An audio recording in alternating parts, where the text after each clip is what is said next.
পুরুষ মানুষ পুরনো জায়গা, পুরনো জুতা এবং প্রথম বউকে ত্যাগ করতে চায় না। সে কমফোর্ট ফিল করে জায়গাগুলোতে। ছোট্ট একটা কৃষকের ঘর ভাড়া নিলাম, নিয়ে ওখানে আমি থাকা শুরু করলাম এবং লিখে দিলাম হিসপা নিয়ন্ত্রণ পরামর্শ কেন্দ্র।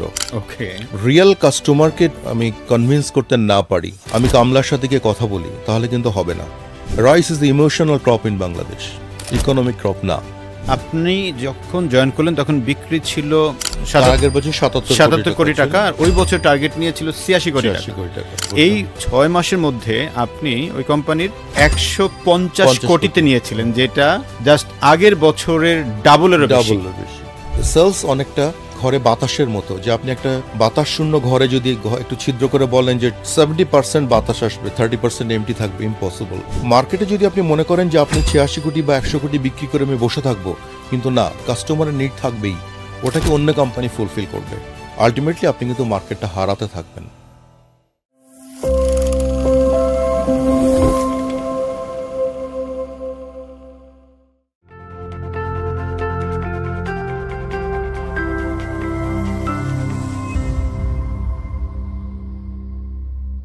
সেলস হচ্ছে যে কোনো কোম্পানির প্রাণ, আর এই সেলসের মানুষদেরকে ফোকাস করে বাংলাদেশের প্রথমবারের মতো আমরা নিয়ে এসেছি sales podcast, the sales leadership show. এখানে মূলত যারা সেলসে কাজ করি বা সেলসের লিডার, তাদেরকে সমৃদ্ধ করতেই আমাদের আজকের এই আয়োজন। আপনারা যারা এগ্রি বিজনেসে আছেন, এগ্রির সেলস অথবা সেলসের লিডার, আপনাদের জন্য আজকের পডকাস্টটা হবে একটা সেরা পডকাস্ট। লাইফের বড় একটা ট্রেনিং পেয়ে যাবেন। আজকে আমাদের সাথে যিনি আছেন তিনি বাংলাদেশের একজন প্রথিতযশা মানুষ। আমি তার ক্যারিয়ারটাকে সংক্ষেপে একটু বলার চেষ্টা করি, তা হচ্ছেই যিনি সিবাগ এগি থেকে তার প্রথম ক্যারিয়ার সেলস প্রমোশন অফিসার হিসেবে 1986-এ শুরু করেছেন। পরবর্তীতে উনি চলে যান ওয়েক্সড ফার্মাতে এগ্রি ডিভিশনে। অ্যাট দ্য সেম টাইম উনি এরপরে যান অ্যাভেন্টিজ থেকে বায়ার থেকে বেবিলন থেকে ম্যাকডোনাল্ড। শুরু থেকে শেষ পর্যন্ত প্রায় পুরোটা সময় উনি কাটিয়েছেন বেস্ট পারফর্মার হিসেবে। ওনার ক্লোজিং যে পারফরমেন্সটা সেটা না বললেই নয়, খুবই রিমার্কেবল। ম্যাকডোনাল্ড কোম্পানিতে উনি ৭৭ কোটি টাকা বিক্রি করেছিলেন আগের বছর। পরের বছরে মাত্র উনি ৬ মাস কাজ করার সুযোগ পেয়েছিলেন। ওনার নেতৃত্বে অ্যাজ এ সিইও ওই ৬ মাসে ৭৭ কোটি থেকে উনি নিয়েছিলেন ১৫০ কোটি টাকায়। এই যে ১৫০ কোটি জার্নিতে কিভাবে গেলেন, চলেন আমরা স্যারের কাছ থেকে পুরো জার্নিটা শুনবো। আসসালামু আলাইকুম ইফতি, কেমন আছেন? আলহামদুলিল্লাহ স্যার, আমরা খুবই কৃতজ্ঞ যে আপনি আমাদের সাথে আজকের আয়োজনে এসেছেন। আমারও ভালো লাগছে যে আপনারা আমাকে আমন্ত্রণ জানিয়েছেন যে আমার এই ক্ষুদ্র ক্ষুদ্র কিছু অভিজ্ঞতাকে কাজে লাগানোর যায়, যদি আমাদের যারা নতুন যারা সেলসে বা বিভিন্ন পেশার দক্ষতা দেখাবে, এই অভিজ্ঞতাকে যদি কাজে লাগাতে পারে, তাহলে আমার কিছু শেখাটাকে মানে ভ্যালু হবে সেটার। হ্যাঁ স্যার, আমি শুনেছিলাম স্যার আপনি আপনার ক্যারিয়ার শুরু করেছিলেন 1986-এ সিবাগ এগি থেকে। সেখানে স্যার আপনি কী হিসেবে ছিলেন? আমি সেখানে জয়েন করেছিলাম সেলস প্রমোশন অফিসার হিসেবে। আমার ওখানে কাজই ছিল যে নির্দিষ্ট টেরিটরিতে অ্যাগ্রোকেমিক্যালকে কাস্টমারকে প্রমোশন করে, অ্যাকচুয়াল কাস্টমার ফার্মারকে প্রমোশন করে ডিস্ট্রিবিউটরের মাধ্যমে প্রোডাক্টটা বিক্রি করা। ওয়েল, তার মানে স্যার আপনার টোটাল ক্যারিয়ারটা হচ্ছে এগ্রি বিজনেস মোস্টলি। এগ্রি বিজনেসে যারা সেলসে কাজ করে তাদেরকে অনেক চ্যালেঞ্জ ফেস করতে হয়, বিভিন্ন মাঠে যেতে হয়, কৃষকদের সাথে কাজ করতে হয়। তো স্যার আপনার কি এমন কোনো এক্সপেরিয়েন্স আমাদের সঙ্গে একটু শেয়ার করবেন, যেটা বর্তমানেও যারা কাজ করছেন তাদেরকে হেল্প করবে, যে আপনি মাঠে গিয়ে আপনার ওই রোলটাতে কাজ করেছেন, এমন কোনো ঘটনা যেটা আপনি আমাদেরকে শেয়ার করবেন? খুব ভালো একটা প্রশ্ন। আজকাল অ্যান্ড্রয়েড ফোন চলে এসেছে, সবাই সেলস অফিসাররা সারা রাত মোটামুটি চ্যাট বা বিভিন্ন রকম ওয়েবসাইটে ভিজিট করতে থাকে। সকালে উঠতে পারে না ঘুম থেকে, 10টার সময় মাঠে যায়। কিন্তু এগ্রিকালচার বিজনেসে মনে রাখতে হবে, যিনি অরিজিনাল জমির মালিক, প্রকৃত মালিক, তিনি সকাল থেকে সূর্য ওঠার পরে পিঠে রোদ লাগার যখন কষ্ট দেয়, তার আগে উনি বাড়ি চলে আসেন। ওকে, তার মানে হচ্ছে ওনার সূর্য যখন একটু উঠে গেল, একটু গরম শুরু হলো, উনি বাড়ি চলে আসবেন, তার কাজ শেষ। উনি জমিতে যে সমস্ত লেবার ডিপ্লয় করেন তাদের কাজ বুঝিয়ে দিয়ে উনি বাড়ি চলে আসেন। এখন আমি যদি রিয়েল কাস্টমারকে আমি কনভিন্স করতে না পারি, আমি কামলার সাথে গিয়ে কথা বলি, তাহলে কিন্তু হবে না। যেটা আমার লাইফে ঘটেছিল। আমি বগুড়ায় পোস্টিং ছিল আমার প্রথমে, আমি নন্দীগ্রামে এক জায়গায় গিয়ে দেখলাম, আমার বস বললেন আমাকে যে আপনি এই এলাকাটা ভিজিট করে আসেন, কাস্টমারের সঙ্গে কথা বলে আসেন। আমি দেখলাম যে অনেকগুলি লোক কাজ করছে, ধানের জমি লাগাচ্ছে। তো আমি গিয়ে কথা বললাম, অনেকক্ষণ কথা বলার পরে প্রোডাক্টের সব কিছু বললাম, এভরিথিং বোঝানোর পর আমাকে বললো আমরা তো কাজ করি, আমরা বলতে পারবো না, মালিক বাড়ি চলে গেছে। আলটিমেটলি আমার টোটালি ডেটা লস হয়ে গেল। তখন আমি আস্তে আস্তে শেখা শুরু করলাম যে না, প্রকৃত মালিক কখন জমিতে আসে। নর্মালি আমি এগ্রিকালচারে যারা একদম বেসিক লেভেলের চাকরি করছে সেলসে, তাদের কাজই হবে যিনি জমির মালিক সকালে ওনার সঙ্গে দেখা করা, এবং যার জন্য সকালে ঘুম থেকে উঠতে হবে। আপনি বাড়ি থেকে আর্লি মর্নিংয়ে বেরোবেন এবং ওনার সঙ্গে দেখা করার পরে আপনার প্রমোশনাল কাজ শেষ হবে, আপনি তারপরে ট্রেড লেভেলে যাবেন। ট্রেড লেভেলে যাবেন কারণ ট্রেড লেভেল সকালবেলা বিক্রি শুরু হয় 10টা-11টা থেকে। আর আবার আপনি বিকেলে নামাজের পরপর, আসর নামাজের পরপর যদি আপনি মসজিদের আশেপাশে গ্রামে অথবা জমির আশেপাশে থাকেন, তাহলে প্রচুর জমির মালিকদেরকে দেখতে পাবেন। আপনি তাদের সঙ্গে কথাবার্তা বললে আপনার ডিসিশন তাদের জন্য নিতে সুবিধা হবে। না তো আপনি যতই ঘোরেন, আপনি কিন্তু প্রকৃত কাস্টমারকে কনভিন্স করতে পারবেন না, আপনার প্রোডাক্ট বিক্রি হবে না। স্যার, তার মানে আমরা যদি আপনার এই গল্পটা থেকে একটু বোঝার চেষ্টা করি যে একজন সেলসে যারা কাজ করছেন এগ্রি বিজনেসে, তাদের মূল একটা কাজ হবে যে সূর্য ওঠার আগেই আসলে তার মার্কেটে যাওয়া, তার প্রকৃত কাস্টমার যিনি তার সঙ্গে মিট করা, প্রয়োজনে তার সঙ্গে ওইখানে গিয়ে একটু চা খাবে, গল্প করবে, রিয়েলিটিটা জানবে।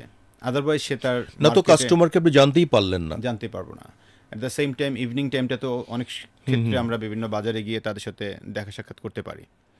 So by the way sir, এখানে কি এমন কোনো আপনার স্টোরি আছে যেখানে আপনি হাইয়েস্ট সেলস করেছিলেন যার কারণে আপনার পরের প্রমোশনটা হয়েছে? আমার একটা মনে পড়ে যে ওটা ছিল 1988 বগুড়াতে। হিসপা বলে একটা পোকা আছে ধানের, খুব এখন নাই, আগে ছিল, কালো ছোট ছোট পোকা, এবং প্রচুর ওরা হচ্ছে এপিডেমিক, সিভিয়ার সার্ডেন, এবং যেটা রিকভার করা যায় না। তো নন্দীগ্রামে এবং মহাস্থানগড়ে লাগলো পোকাটা।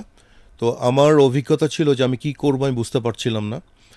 তো চিন্তাভাবনা করে দেখলাম যে আমি ওই এলাকাতে একটা ছোট্ট একটা কৃষকের ঘর ভাড়া নিলাম, নিয়ে ওখানে আমি থাকা শুরু করলাম এবং লিখে দিলাম যে হিসপা নিয়ন্ত্রণ পরামর্শ কেন্দ্র। ওকে। এবং আমি ওখানে থাকতাম। আমি 7 দিন ওখানে ছিলাম। মার্চ মাসে, আমার এখনও মনে পড়ে, মার্চের শেষের দিকে, গরম, ফ্যান নাই, কিছু নাই, শাওয়ার করতে পারি না, তারপরে আমি ওখানে থাকতাম। সারাদিন আমার কাছে লোক আসতো, কারণ মাঠে গিয়ে যখন কৃষক দেখতো যেই সমস্যা, তখন তারা খুব দ্রুত সলিউশন পাওয়ার জন্যে কাছে কে আছে তার কাছে আসতো, আমার কাছেই আসতো। আমি তাদের সঙ্গে, তাদের মোটরসাইকেলে আমি উঠাতাম, তাকে নিয়ে ফিল্ডে যেতাম, গিয়ে তাকে দেখতাম, দেখার পরে প্রেসক্রিপশন লিখতাম, এবং আমার সঙ্গে সবসময় স্যাম্পল থাকতো বোতলের, যে এই জিনিসটা, এইটা হচ্ছে এই প্রোডাক্ট, এইটা আপনি দোকান থেকে নিয়ে আসবেন। এবং সে গিয়ে বাজার থেকে নিয়ে আসতো, এবং দেখা গেল যে ওই বছরে ওই প্রোডাক্টের, আমি নাম বলছি না, একটা প্রোডাক্ট ছিল সিস্টেম প্রোডাক্ট, সিনজেন্টার বা সিবাগেগের 3 প্রোডাক্টসের মধ্যে একটা। তো ওইটা বিশাল একটা সেল হলো ওই এলাকা থেকে, যেটা হওয়ার কথা না। কিন্তু আপনি যদি যাওয়া আসার মধ্যে থাকতেন, কিন্তু আপনি সবসময় ওখানে আপনি নিজেকে নিয়োজিত করতে পারতেন না। ওকে স্যার, তার মানে আপনার যে জায়গাটা আমার কাছে মনে হচ্ছে লার্নিংটা, সেটা হচ্ছে যে আপনি যখন কোনো একটা ক্রাইসিস মোমেন্টে পড়ে যাবেন, ভালো করতে চাইবেন, তখন এইটার একটা ওয়ে আউট খুঁজে আরও অনেক ডেডিকেটেডভাবে সময় দিতে হবে। এক্স্যাক্টলি। কারণ ইফতি আর একটা ব্যাপার হচ্ছে যে এগ্রিকালচার বিজনেসে কৃষক জানতে চায় না যে আমি MBA নাকি আমি এগ্রিকালচারিস্ট, সেগুলো জানতে চায় না। তারা জানতে চায় যে আমার সলিউশন কি হবে। আপনি যদি সলিউশন দেখাইতে পারেন, ডেমনস্ট্রেশন করে হোক বা যেভাবে হোক, দেন আপনি গেইন করতে পারবেন, না তো পারবেন। তার মানে যারা এখন সেলসে কাজ করছেন তাদেরকে একটা কথা বলতে চাই, সেটা হচ্ছে যে আপনি যদি এগ্রি বিজনেসে কাজ করেন, আপনার কৃষকের সলিউশন কি দিয়ে হবে, এইটা যদি আপনি কৃষককে বোঝাতে পারেন, তাহলে আপনার প্রোডাক্ট সে কিনবেই। স্যার, যদি আমি আপনার পরের ট্রানজিশন পিরিয়ডটাতে যাই, লাইক আপনি সেখান থেকে সিবাগেগি থেকে পরবর্তীতে হোয়েক্সটে জয়েন করলেন যতটুকু জানি। সো হোয়েক্সটে গেলেন আপনি ডেভেলপমেন্ট ম্যানেজার হিসেবে। সো ডেভেলপমেন্ট ম্যানেজার হিসেবে আপনি তো প্রোডাক্ট ডেভেলপমেন্ট, পাশাপাশি মার্কেট, ইভেন সেলস, এগুলো দেখতেন। তো এখানে গিয়ে আপনি একজন সেলস প্রমোশন অফিসার থেকে যখন ম্যানেজার হয়, তখন তার অনেকগুলো চ্যালেঞ্জ ফেস করতে হয়। কোন ধরনের চ্যালেঞ্জ ফেস করেছিলেন এবং সেটা কীভাবে আপনি ওভারকাম? এখানে খুব ভালো একটা কোশ্চেন, যে এই ট্রানজিশন বা এই স্টেপ আপের যে পিরিয়ডটা, এখানে আগে ছিলাম আমি আমার জন রিপোর্টিং বসের মাধ্যমে আমি কাজ করতাম, আমার ভুল ত্রুটি নিয়ে দেখিয়ে দিতেন যখন আমি সেলস অফিসার ছিলাম আর কি। পরবর্তীতে যখন আমি হোয়েক্সটে আসলাম তখন ওয়ান ম্যান আর্মির মতো হয়ে গেল, আমি সব কিছু আমাকে করতে হবে আমার, এবং বলা হলো যে এটা 2 বছরের মধ্যে আমাকে প্রজেক্ট টাইমলাইন দেওয়া হলো, যে প্রোডাক্ট ডেভেলপ করতে হবে বাংলাদেশের প্রেক্ষাপটে, ইউরোপের যে প্রোডাক্টগুলি আছে সেগুলি। এবং তখন তো আমি শুধু একটা টেরিটরির দায়িত্বে না, তখন সারা বাংলাদেশের দায়িত্বে আমার। তখন হলো যে আমি কিভাবে করব, তখন আমাকে প্ল্যান করতে হয়েছে যে কিভাবে কোথা থেকে মার্কেট ইনফরমেশন পাবো। এটা একটা বড় চ্যালেঞ্জ ছিল, আমাকে কেউ দেখানোর মতো ছিল না। আপনারা জানেন যে হোয়েক্স তখন একটা মাল্টিন্যাশনাল ফার্মাসিউটিক্যাল কোম্পানি, রাইট। এবং ওয়ার্ল্ডে হোয়েক্সটার এগ্রিকালচার ইউনিট ছিল কিন্তু বাংলাদেশে ছিল না। সবাই কোথাও গেলে বলতো আর এটা তো নোভালজিন কোম্পানি। তখন আমাকে ওইটাকে অ্যাবজর্ব করে আমাকে বলতে ঠিক বলেছেন, কিন্তু আমি এটা এগ্রিকালচার বিজনেস এটা করব, আমাকে একটু হেল্প করতে হবে। তখন আমি সারা বাংলাদেশে একটা ট্রাভেল একটা আমার চ্যালেঞ্জ ছিল, এবং বিভিন্ন উপজেলাতে গিয়ে বিভিন্ন জায়গায় গিয়ে এগ্রিকালচার ইনস্টিটিউটস, রিসার্চ ইনস্টিটিউট সবার কাছে গিয়ে আমি মার্কেট বোঝার চেষ্টা করতাম যে কেমন। শুধু আমি তো আগে বগুড়া জানতাম, এখন সারা বাংলাদেশ জানতে হচ্ছে। তারপরে আসলো যে ইউরোপের প্রোডাক্টগুলো বাংলাদেশে সেট হবে কি না। এখানে আনঅফিশিয়াল ট্রায়াল করতে হলো মাঠে, আমাকে নিজে ইনভলভ হতে হতো এখানে, কারণ অফিশিয়াল ট্রায়াল ছাড়া গভর্নমেন্ট হেল্প করে না। এটা করতে হতো, এবং লোককে ট্রেন করতে হতো, কীভাবে ট্রেনিং করতে হবে, আমি তো একা পারতাম না অনেকগুলি। তারপর আবার ক্রস ফাংশনাল ম্যানেজমেন্ট, শুধু আমার উইদিন দ্য কোম্পানি না, উইথ কোম্পানির বিভিন্ন ডিপার্টমেন্টের সঙ্গে আমাকে কোঅর্ডিনেশন করতে হতো, প্লাস বাইরের যতগুলো ইনস্টিটিউট আছে, রিলেটেড ইনস্টিটিউট, সবার সঙ্গে আমাকে কোঅর্ডিনেশন করতে হতো। মানুষ প্রথমেই কিন্তু আমাকে অ্যাকসেপ্ট করতো না, যেটা আপনার হেডেক, আমার তো সময় নেই। তো তখন আমি কি করতাম, যে আমি মোটামুটি বসে থাকতাম বা তার দরজার সামনে দাঁড়িয়ে থাকতাম আর কি, যে একজন কেমিস্টের সাথে কথা বলবো, উনি বললেন যে আপনি ওয়েট করেন, আমি 10 মিনিট পর আপনার ডাকছি। উনি হয়তো 2 ঘন্টা পরে ডাকেন নাই, দাঁড়িয়েই থাকতাম, কারণ কখন ডাকবে, যেটা একবার আমাদের সেলসের কমন আমরা দেখে থাকি। এটা কখন ডাকবে আমাকে ওয়েট করতে হচ্ছে। এবং যদি আমি চলে যাই তাহলে উনি হয়তো বলবেন যে তুমি তো চলে গিয়েছিলে, আমি তোমাকে হেল্প করবো না। তো এরকম করতে করতে এরপরে আসলাম যে তাদের পার্সোনাল ইন্টারেস্ট কি, আমি এগুলো খোঁজার চেষ্টা করলাম। আমার যাদের কাউন্টার পার্ট, যাদের এই পার্সোনাল ইন্টারেস্টে আমি কথা বলা শুরু করতাম আগে। কেউ হয়তো তার ছেলেকে পছন্দ করে, কেউ তোর ওয়াইফকে বেশি পছন্দ করে, কেউ গাড়ি পছন্দ করে, কেউ গার্ডেনিং পছন্দ করে। আমি এগুলো তার অফিস থেকে আমি এগুলো পিয়নদের মাধ্যমে বা অন্য কোনোভাবে যে কোনো সোর্স থেকে আমি জানার চেষ্টা করতাম, করে আমি ওইভাবেই আলাপটা শুরু করতাম। আস্তে আস্তে ওনাদের একজন হয়ে গেলাম। উনি মনে করতেন গল্পের ছলে যে আশিক তার মতোই কথা বলছে আর কি। আলটিমেটলি উনি তখন বলতেন বলো কি বলবো এরপরে, তখন আমি আস্তে আস্তে এগ্রসর হতাম। স্যার, তার মানে আমরা যদি ধরে নিই এখানে কিন্তু একটা বড় সেলসের টেকনিক আছে, আপনি যেটা অ্যাপ্লাই করেছেন সেটা হচ্ছে আমরা যখন কোনো মানুষকে কনভিন্স করতে চাই, সো ওই মানুষটাকে যদি আমরা তার পার্সোনাল ইন্টারেস্টের জায়গাটা হতে পারে, সেটা তার ফ্যামিলি হতে পারে, বই হতে পারে, মুভি হতে পারে, খেলাধুলা, ওই ইন্টারেস্টটা ধরে কথা বললে ওই মানুষটা তখন আমাকে তার নিজের লোক মনে করে। এটার একটা বিখ্যাত বই আছে ইনফ্লুয়েন্স, যিনি লিখেছিলেন ডক্টর রবার্ট বি শালদিনি। তার একটা বিখ্যাত প্রিন্সিপাল আছে, বলছে লাইকিং। আপনি যদি কোনো মানুষের মধ্যে তার লাইকিংটাকে খুঁজে পেতে পারেন এবং আপনিও সে অনুযায়ী তাকে অ্যাপ্রোচ করতে পারেন, তখন ওই মানুষটা আপনারকে অনেক কাছের মনে করে এবং অ্যাট দ্য সেম টাইম সে আপনি যা চান তাই দেওয়ার চেষ্টা করে। যেমন উনিও আর্জেন্টিনা পছন্দ করেন, আপনিও আর্জেন্টিনার সাপোর্টার। সো এই বিষয়টা তখন তাকে অনেক মুগ্ধ করে, এর নিয়ে অনেক কথাও বলা যায়। আজকে স্যার সেই বিষয়টাই এখানে বললেন। সো স্যার আসলে এটা practical. Right sir. So sir আমরা যদি পরের পার্টটাতে যাই একটু, আপনি সেখান থেকে চলে গেলেন, আবার প্রমোশন পেলেন। প্রমোশন পেয়ে আপনি হলেন, যখন প্রোডাক্ট ডেভেলপমেন্ট হয়ে গেল তখন আমাকে বলা হলো যে now you run the business, তুমি you designated as marketing, sales and distribution, whatever, যা সব কিছু তোমাকে করতে হবে এখন। তো এই চ্যালেঞ্জটা ছিল আমার জন্য অনেক বড় চ্যালেঞ্জ। তার মানে আপনি head of marketing and sales, ওখানে ম্যানেজার বলতো, ওখানে বলা হতো ম্যানেজার। আমাকে ইন্ডাস্ট্রিয়াল ডিভিশনে আমাকে অ্যাটাচ করা হলো। ইন্ডাস্ট্রিয়াল ডিভিশনে একজন জার্মান মিস্টার বুশম্যান ছিলেন, উনি ডিরেক্টর, ওনাকে আমি রিপোর্ট করতাম। উনি বলতেন যে আমি বাংলাদেশে কিছু জানি না, তোমাকে সব করতে হবে। তখন আমি একটা বড় চ্যালেঞ্জ পেয়েছিলাম যে অল পলিসিস আমাকে তৈরি করতে হয়েছিল এবং বলা হয়েছিল যে বাংলাদেশে ক্রেডিট ব্যবসা আমরা করব না, ওকে, ক্যাশ বিজনেস করব, তার জন্য আলাদা পলিসি করতে হবে। তখন বাংলাদেশে কিন্তু অলরেডি ক্যাশ বিজনেসের বদলে ক্রেডিট বিজনেস কিন্তু খুব পপুলারিটি অর্জন করেছে, সিনজেন্টা শুরু করে দিয়েছে। তখন কোথাও গেলে এরা আমাকে প্রোডাক্ট নিতে চাইতো না। তার মানে স্যার একটা ক্রেডিট কোম্পানিকে আপনি ক্যাশে ট্রান্সফর্ম করার জন্য যে সকল ডকুমেন্টস বা স্ট্র্যাটেজি সেট করা এইগুলো নিয়ে আপনি কাজ করেছেন। কাজ করেছে। বাংলাদেশে আমি দেখতেছি বর্তমানে প্রচুর কোম্পানি আছে যারা এটা নিয়ে সাফার করছে এবং তারা বলতে চায় যে ইয়েস আমরা ক্যাশে আসতে চাই। যেমন রিসেন্টলি আমি একটা কোম্পানিতে কাজ করে এসেছি, একটা অটো পার্টস কোম্পানিতে। ওনাদের এমডি থেকে শুরু করে সবার একটা বড় চাওয়া হচ্ছে আমরা ক্যাশ ক্রেডিট থেকে ক্যাশে আসতে চাই। সো এই জায়গাটাতে যেহেতু স্যার আপনি নিজে প্র্যাকটিক্যালি কাজ করেছেন, তথাপি আপনি এখন একজন কনসালটেন্ট হিসেবে কাজ করছেন। সো কোনো কোম্পানি যদি মনে করেন যে ইয়েস আপনার কোম্পানিকে ক্রেডিট থেকে ক্যাশে নেবেন, স্যারের পরামর্শ নেবেন, সেই জায়গাটায় যোগাযোগ করতে পারেন আমাদের সাথে। আমরা স্যারকে আপনার কানেক্ট করিয়ে দিব, বিকজ এই জায়গাটায় আপনার খুব খুব কাজে দিবে। Sir please carry on. তারপরে ছিল প্রোডাক্ট কি করে কোথায় ফর্মুলেট করব। তখন আমি মনে হয় সেকেন্ড কোম্পানি বাংলাদেশের টোল ফর্মুলেশন শুরু করলাম, যে অন্য একটা কোম্পানির স্ট্যান্ডার্ড কোম্পানি আবার বায়ার, তখন জার্মান কোম্পানি হোয়েক্স কোম্পানি সবার সঙ্গে কাজ করবে না, কোয়ালিটি অ্যাসুরেন্স করতে হবে। তো এই চ্যালেঞ্জগুলো আমার জন্য ছিল প্রচণ্ড। আমি আমার কাজে যতটুকু না আমি সেলস মার্কেটিং করতাম তার থেকে বেশি কাজ করতে হতো আমাকে রেডি করতে সব কিছু, অর্থাৎ চ্যালেঞ্জগুলোকে মোকাবেলা করতে। But I enjoyed the challenges, কারণ ওই চ্যালেঞ্জগুলোই আমাকে পরবর্তীতে যে কোনো সময় মানে অ্যাডাপ্টেবিলিটি কী হবে সেটা করতে আমাকে সাহায্য করেছে অনেকভাবে, কারণ আমি প্রত্যেকটা সিচুয়েশনের মুখোমুখি হয়েছি।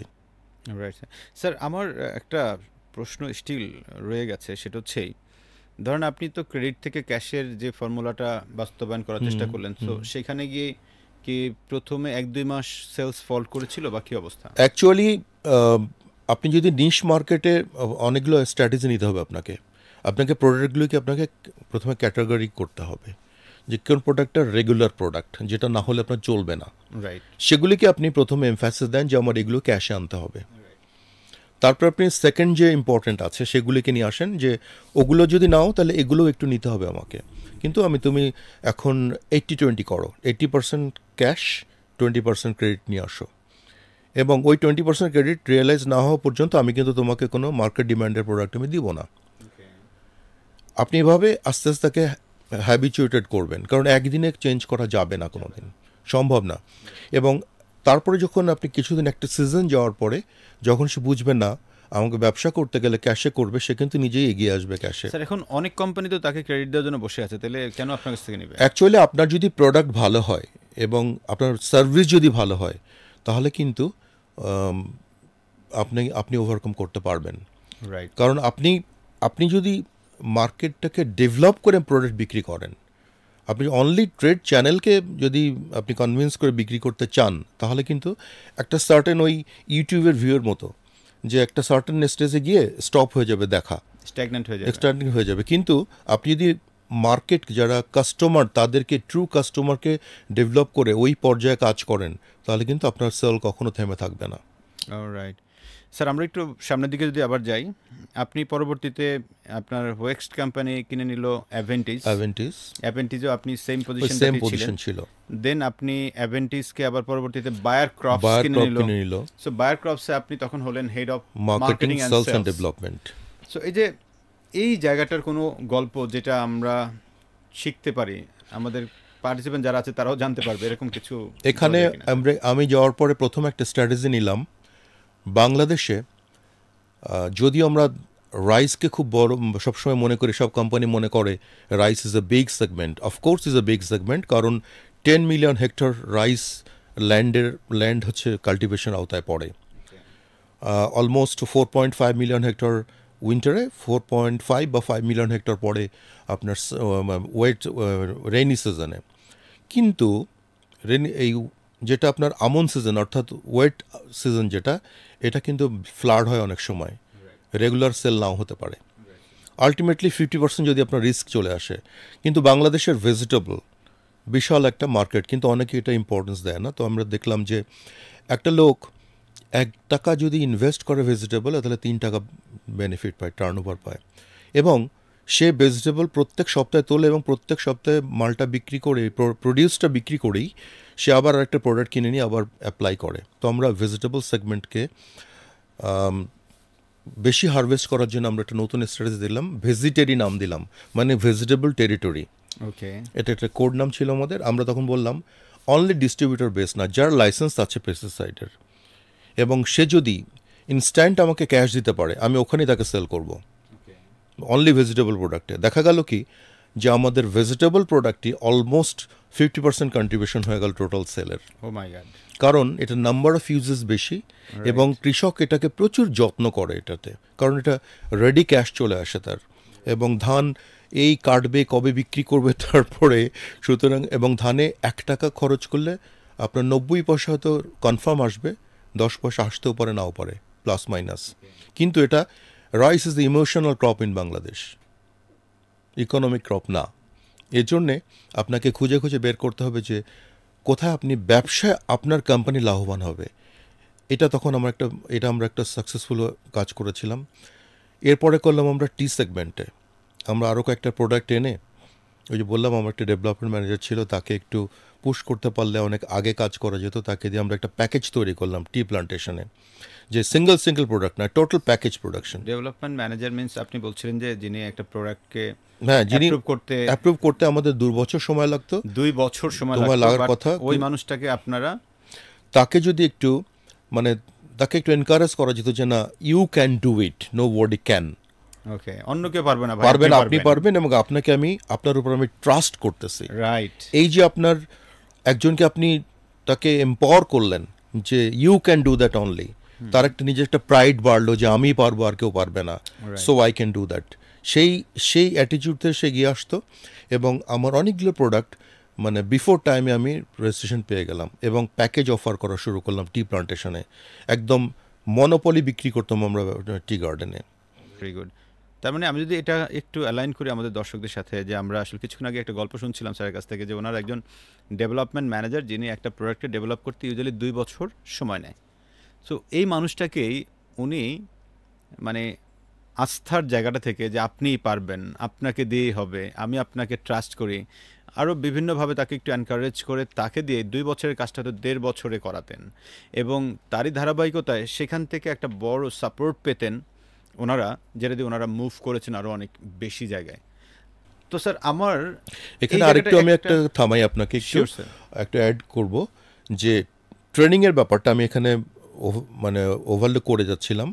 আমরা 2007-এ গিয়ে ঠিক করলাম যে আমাদের ছেলেদেরকে ইকুয়ালি কোয়ালিফাইড করতে হবে, কারণ প্রত্যেকের একটা ইন্ডিভিজুয়াল রেসপন্সিবিলিটি আছে, এবং সবার অ্যাচিভমেন্ট যোগ করে আমার ন্যাশনাল টার্গেট হচ্ছে। কেউ যদি পিছিয়ে থাকে তাহলে আমরা এগোতে পারবো না।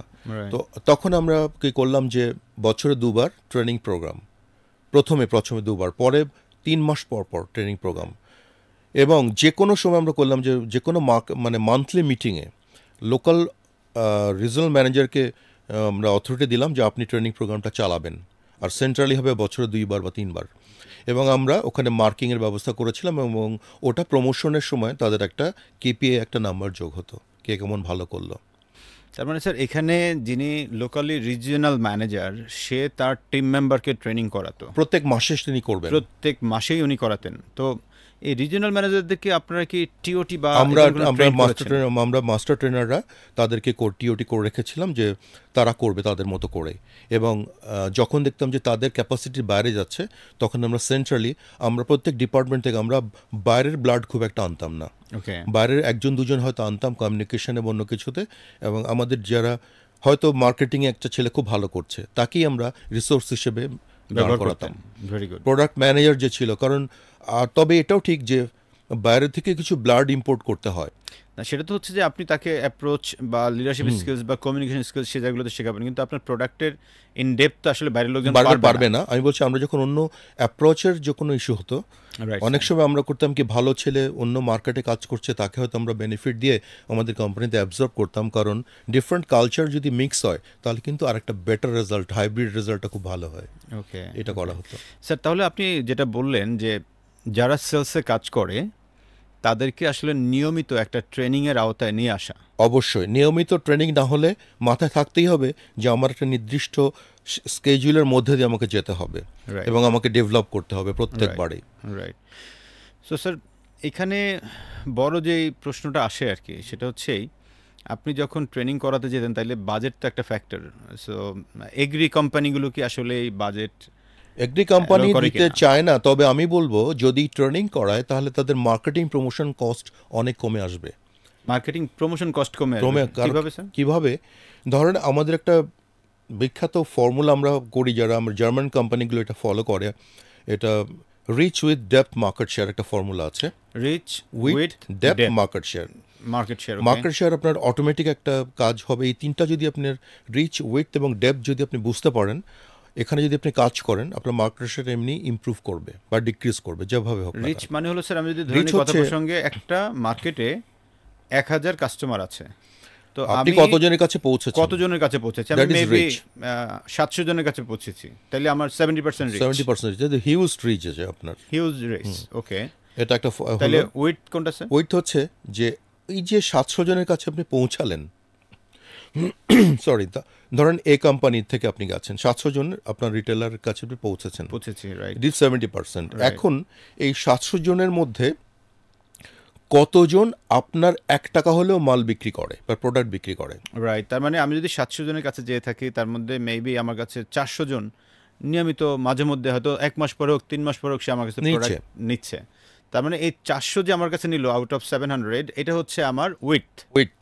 ওকে, এরপরে আসবে যে এটা এটা এবং এখানে আপনি আরেকটা জিনিস বুঝতে পারবেন যে আলটিমেটলি হয়তো এই যে 400 জন আপনি যার কাছে পৌঁছলেন, আমার প্রোডাক্ট নিয়ে পৌঁছালেন, তারা দেখা গেল হয়তো 80% মার্কেট কন্ট্রোল করছে, ওকে, কিন্তু আপনার প্রোডাক্ট অল্প বিক্রি করছে। আলটিমেটলি আপনি উইক পার্টির সাথে নাই, স্ট্রং পার্টির সাথে আছেন, কিন্তু তারা আপনাকে বেনিফিট দিচ্ছে না বা আপনাকে সাপোর্ট দিচ্ছে না। তার মানে যদি আমি চিন্তা করি, আপনি যেটা বলছেন যে 400 পার্টির মধ্যে এরাই হয়তো বা 80% মার্কেট কন্ট্রোল করে, কিন্তু 80% মার্কেট কন্ট্রোল করলে কি হবে, তারা হয়তো বা যারা বড় পার্টি সে হয়তো বা আমাকে সাপোর্ট দিচ্ছে কম, আমি হয়তো কম অন্য দিচ্ছে। পার্টিগুলোর কাছে বেশি যাচ্ছি। এরপরে আসবে আপনার ডেপথ। ডেপথ হচ্ছে যে এটা লয়্যালটির প্রশ্ন, যে আপনাকে কেন দিচ্ছে না। কাস্টমার আসলো, হয়তো বললো যে আমি মিল্লাত ফ্যান নিব, সে বললো না এসএস গ্রুপের একটা ফ্যান নিয়ে যাও, কারণ মিল্লাতের প্রতি তার লয়্যালটি নাই। এটা কিভাবে আসবে? এই লয়্যালটি ডেভেলপমেন্ট কি করে আসবে? কাস্টমার কখনো লয়াল হতে চায় না সহজে, মানে যারা পার্টনার, আপনার বিজনেস পার্টনার, ট্রেড পার্টনার যারা, এরা যেখানে প্রফিট সেখানে যেতে চায়। কিন্তু যদি যিনি ইউজার তিনি যদি বলেন না আমি মিল্লাতই নেব, তাহলে কিন্তু উনি দিতে বাধ্য। মিল্লাতে যতই মানে কমিশন কম হোক আর যা হোক নিবেন, কারণ এখনও বাজারে গেলে ন্যাশনাল ফ্যান কিন্তু একটা রেপুটেশন আছে।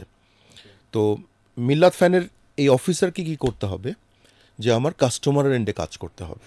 সো আমি কি ওই কাস্টমারকে আমি রিচ করবো কিভাবে? কারণ আমি তো কাজ করছি রিটেইলারের সাথে। রিটেলে কাজ করছেন, কিন্তু এখানে আমাকে বুঝতে হবে আপনার নেচার অফ বিজনেসটা কেমন। আমার যদি এগ্রিকালচার হয় তাহলে আমার ফার্মারের সঙ্গে ওই যে বললাম যে সকালে যেতে হয়। রাইট, তার মানে হচ্ছে আপনি স্যার ওই যে ওখানে আবার নিয়ে আসছেন, মানে একজন এগ্রি বিজনেসের যে সেলস প্রমোশন অফিসার সে তো আসলে কাজ করছে রিটেইলারের সাথে, তাহলে সে ফার্মারের কাছে গেল কেন?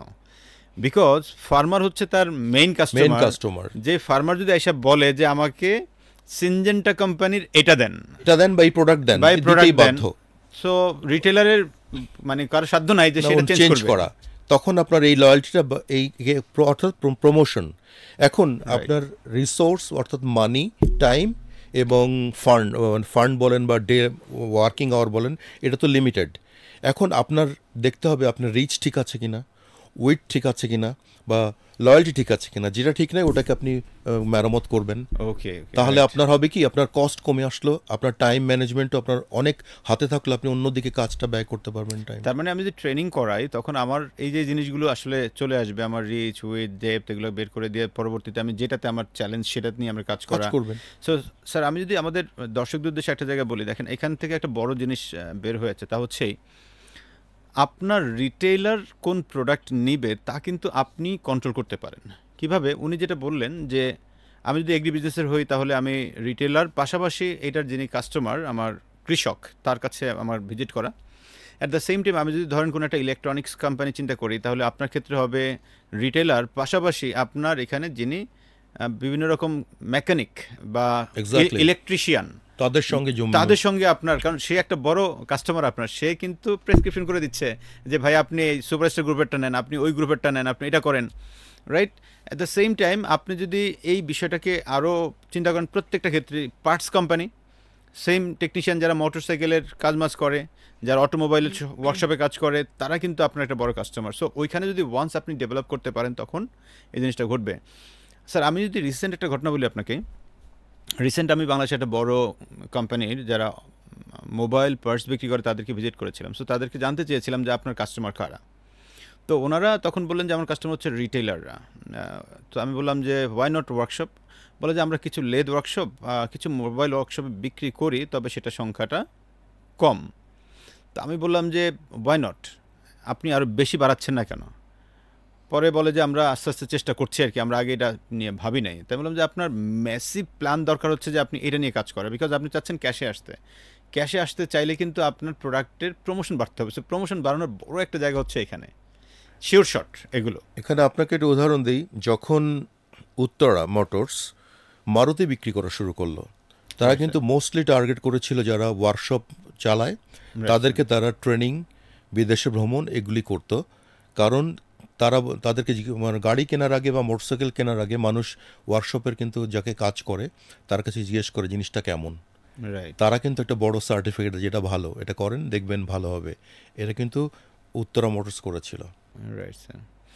সো স্যার আমরা যদি তার পরের স্টেপসটাতে যাই, এখন আমরা দেখলাম স্যার আপনি সিবাগে গিতে ছিলেন, দেন ওয়েস্টে ছিলেন, দেন আমরা আপনার গল্প শুনলাম বায়ারের, অ্যাভেন্টিজের।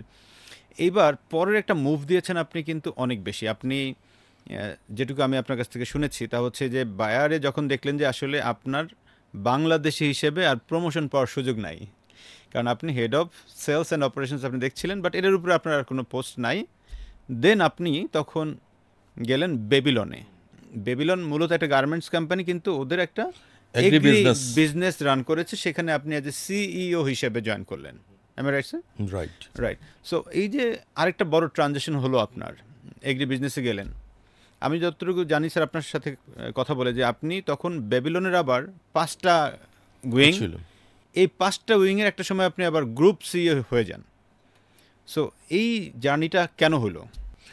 এটা ছিল যে আমার অ্যাকচুয়ালি কোনো নির্দিষ্ট ক্ষেত্রে কাজ করবো হবে এমন কোনো রকম মানসিকতা ছিল না। আমার কথা হচ্ছে যে আমি বিং এ লিডার, আমি যে কোনো সিচুয়েশনে যেন অ্যাডাপ্ট করতে পারি বা নিজেকে মানিয়ে নিতে পারি, এটাই ছিল আমার মেন উদ্দেশ্য।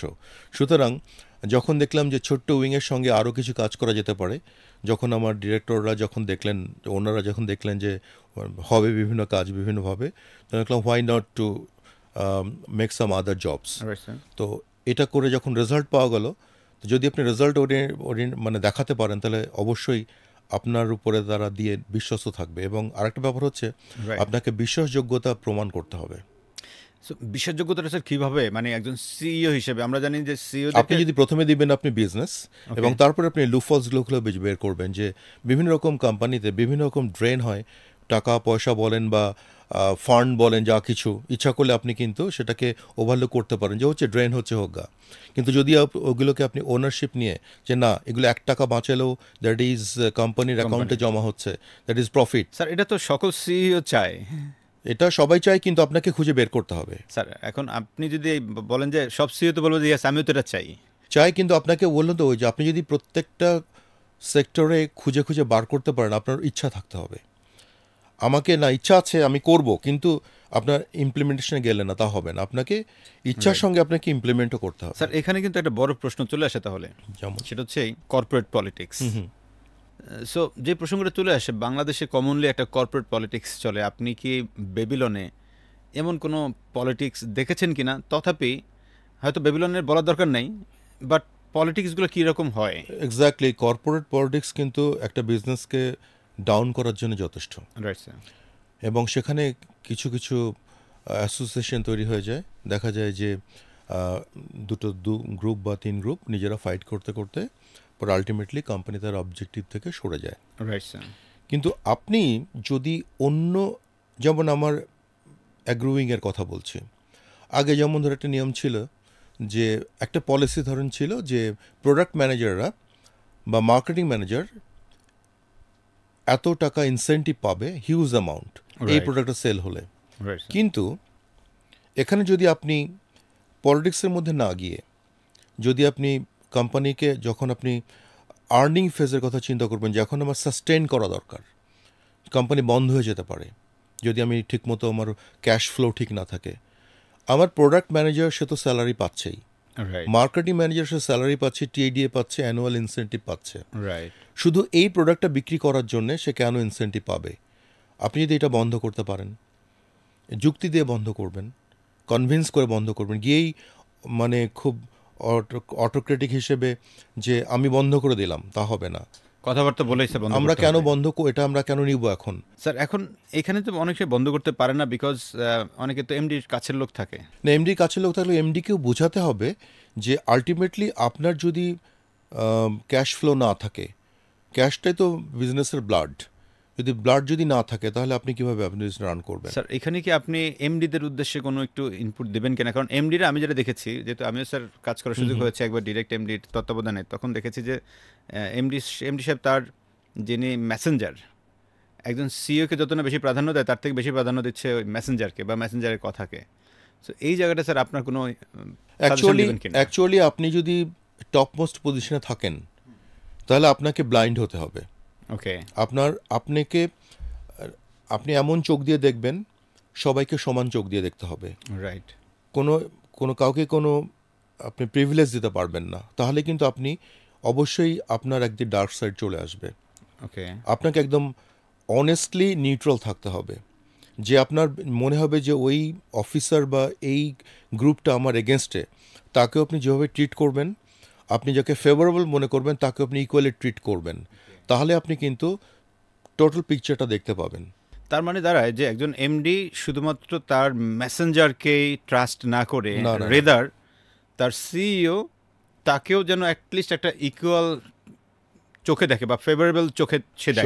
সবাইকে ইকুয়াল দেখতে হবে। না হলে হবে কি যে আপনি সবসময় একটা মেসেজ পাবেন, আপনাকে খুশি করার জন্য কিন্তু সে বলবে, এবং যে আপনার মেসেঞ্জার বা যে আপনার প্রিয় পাত্র সে জানে যে স্যার এই জিনিসটা খুশি হবে, সুতরাং ওইটাই আপনাকে বারবার মানে পুশ করতে থাকবে।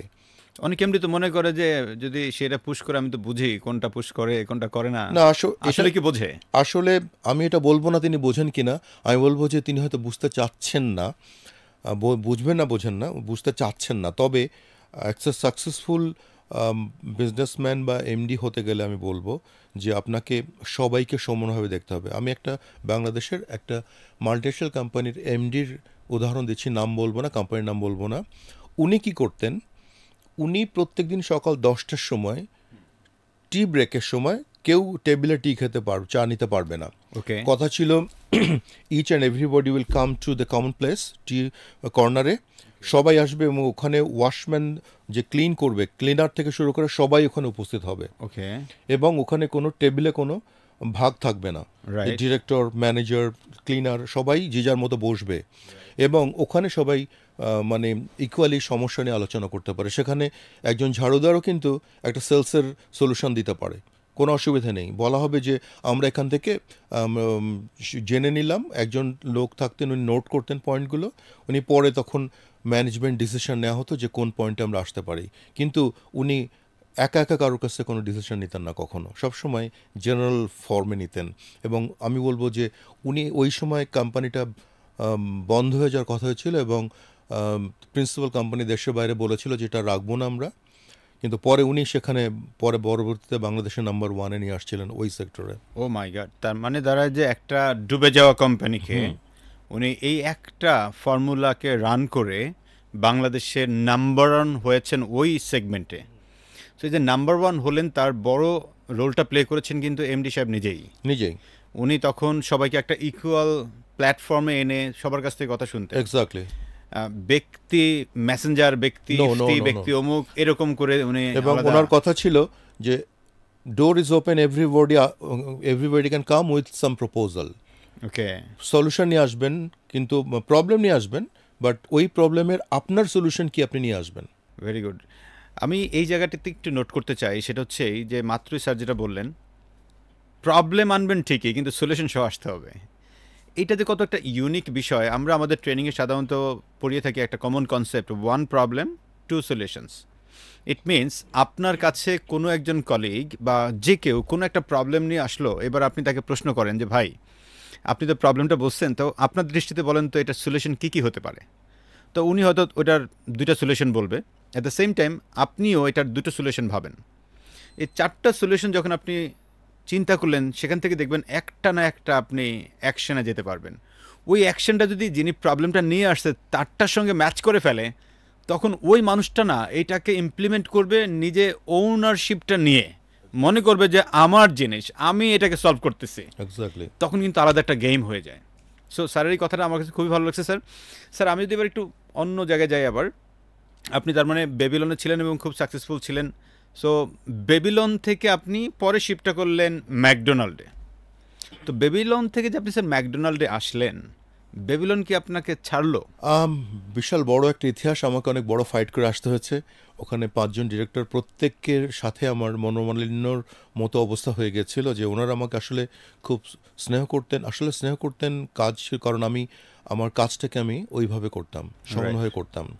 এবং আম, আমি with due respect to my all directors, আগে যারা ছিলেন, আমি ওনারা যথেষ্ট সম্মানীয় লোক এবং যথেষ্ট ভালো মানুষের লোক, ওনারা আমাকে যথেষ্ট স্বাধীনতা দিয়েছিলেন।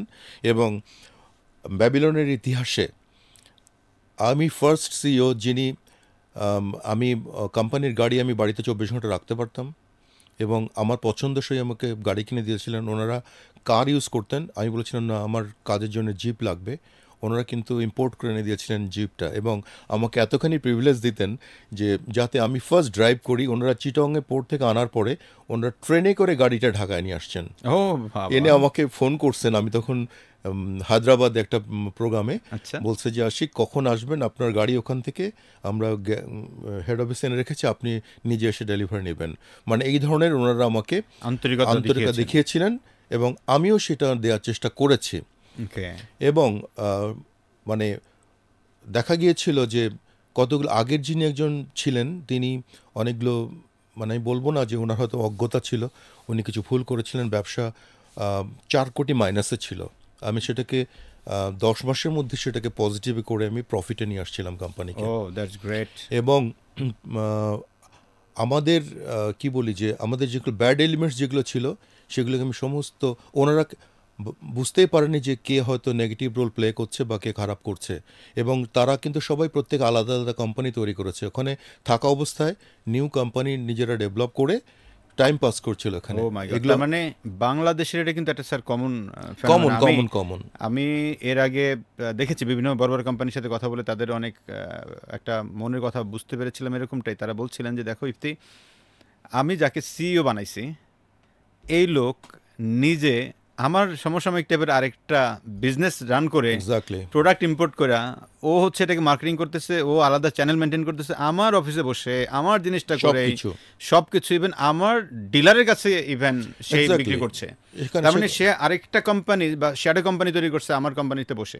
তো এই যে কাজটা যিনি করলেন, যেই করুক না কেন, is it right or wrong? আমি বলবো যে ওনার সিইও হিসেবে বা টপমোস্ট ম্যান হিসেবে আর মানে থাকার কোনো নৈতিক অধিকারই নাই ওনার। টোটাল ওনাকে উচিত ছিল যে আমরা যখন চাকরি করি তখন কিন্তু আমাদের কিছু নৈতিকতা থাকতে হবে, যে আমরা, আপনি যেটা বলেছেন আমিও দেখেছি, আমার অনেক অফিসার ট্যুরে গেছে 7 দিন ধরে, দেখা যায় আমার কাজ করছে 2 দিন, আমার অফিসের ফুয়েল, আমার অফিসের ড্রাইভার, আমার অফিসের গাড়ির lunch allowance, night hotel allowance সব কিছু ইউটিলাইজ করে তারপর বিক্রি করছে, এবং আমার ডিস্ট্রিবিউটরকে। তার মানে কি আমার বিজনেস এখানে শেয়ার হয়ে যাচ্ছে। কিন্তু এটা তো কোনো নৈতিকতার প্রশ্ন যদি আসে তাহলে বলবো যে তার কোনো নৈতিকতাই নেই। এবং এই সমস্ত লোক কিন্তু প্রথমেই যদি বোঝা যায়, প্রথমে আমি বলবো প্রথমে এতে টার্মিনেট করে দেওয়া উচিত, যত ভালো কাজ করুক না কেন। যার নৈতিকতা নাই তাকে রাখা যাবে না, কারণ একটা কম পারফরমেন্স সম্পন্ন লোককে আপনি ডেভেলপ করতে পারেন, কিন্তু নৈতিকতাকে আপনি কখনো, যদি যার নৈতিকতা নেমে গেছে তাকে কিন্তু আপনি কখনো আর উঠাতে পারবেন না। রাইট।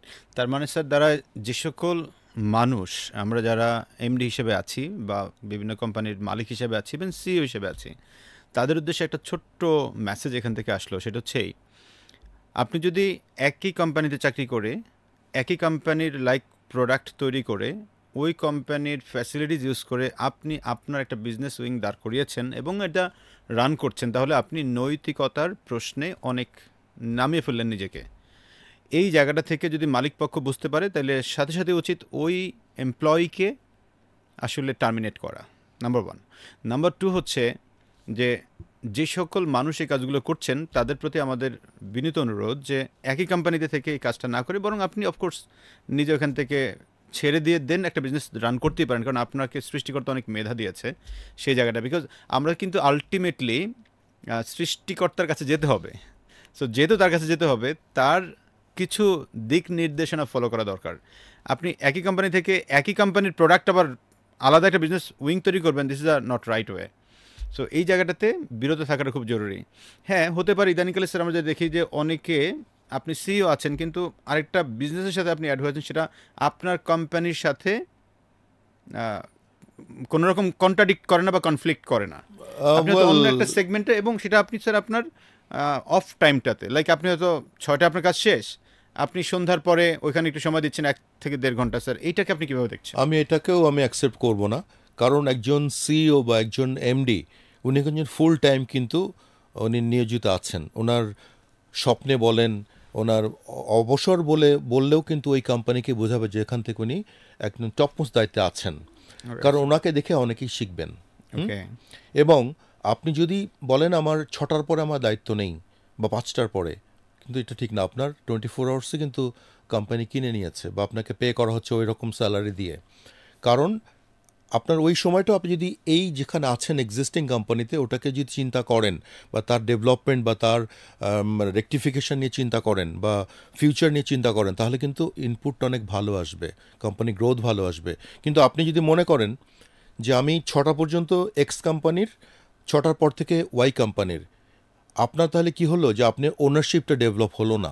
স্যার আমরা যদি উন্নত বিশ্বে তাকাই, সেখানে তো দেখা যায় যে একজন মানুষ এক কোম্পানিতে কাজ করে সে আবার পার্ট টাইম আরেক কোম্পানিতে জব করে। সো সেখানে তো পার্ট টাইম, সে তো তার জবটাই contractual, he is not a full time employee, CEO অথবা এমডি।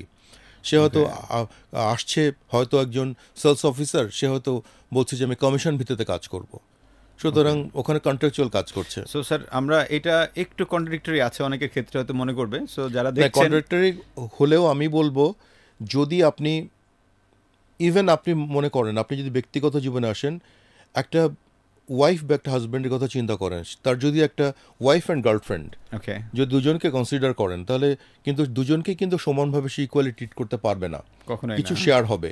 তো আপনার যদি মানে কোম্পানি যদি এরকম হয়, তাহলে আপনি কিন্তু ইকুয়ালি ট্রিট করতে পারবেন না। কঠিন এক্সাম্পল দিচ্ছেন স্যার। সো এই জায়গাটাতে আমরা একটা ক্লোজিংয়ে আসতে চাই স্যার। ক্লোজিংটা হচ্ছে, তাহলে আমরা যারা দেখছেন তাদেরকে বলতে চাই, আপনি যদি করেনও, ওই যে আমাদের মুসলমান ধর্মে আছে যে আমরা 4টা বিয়ে করতে পারি, রাইট?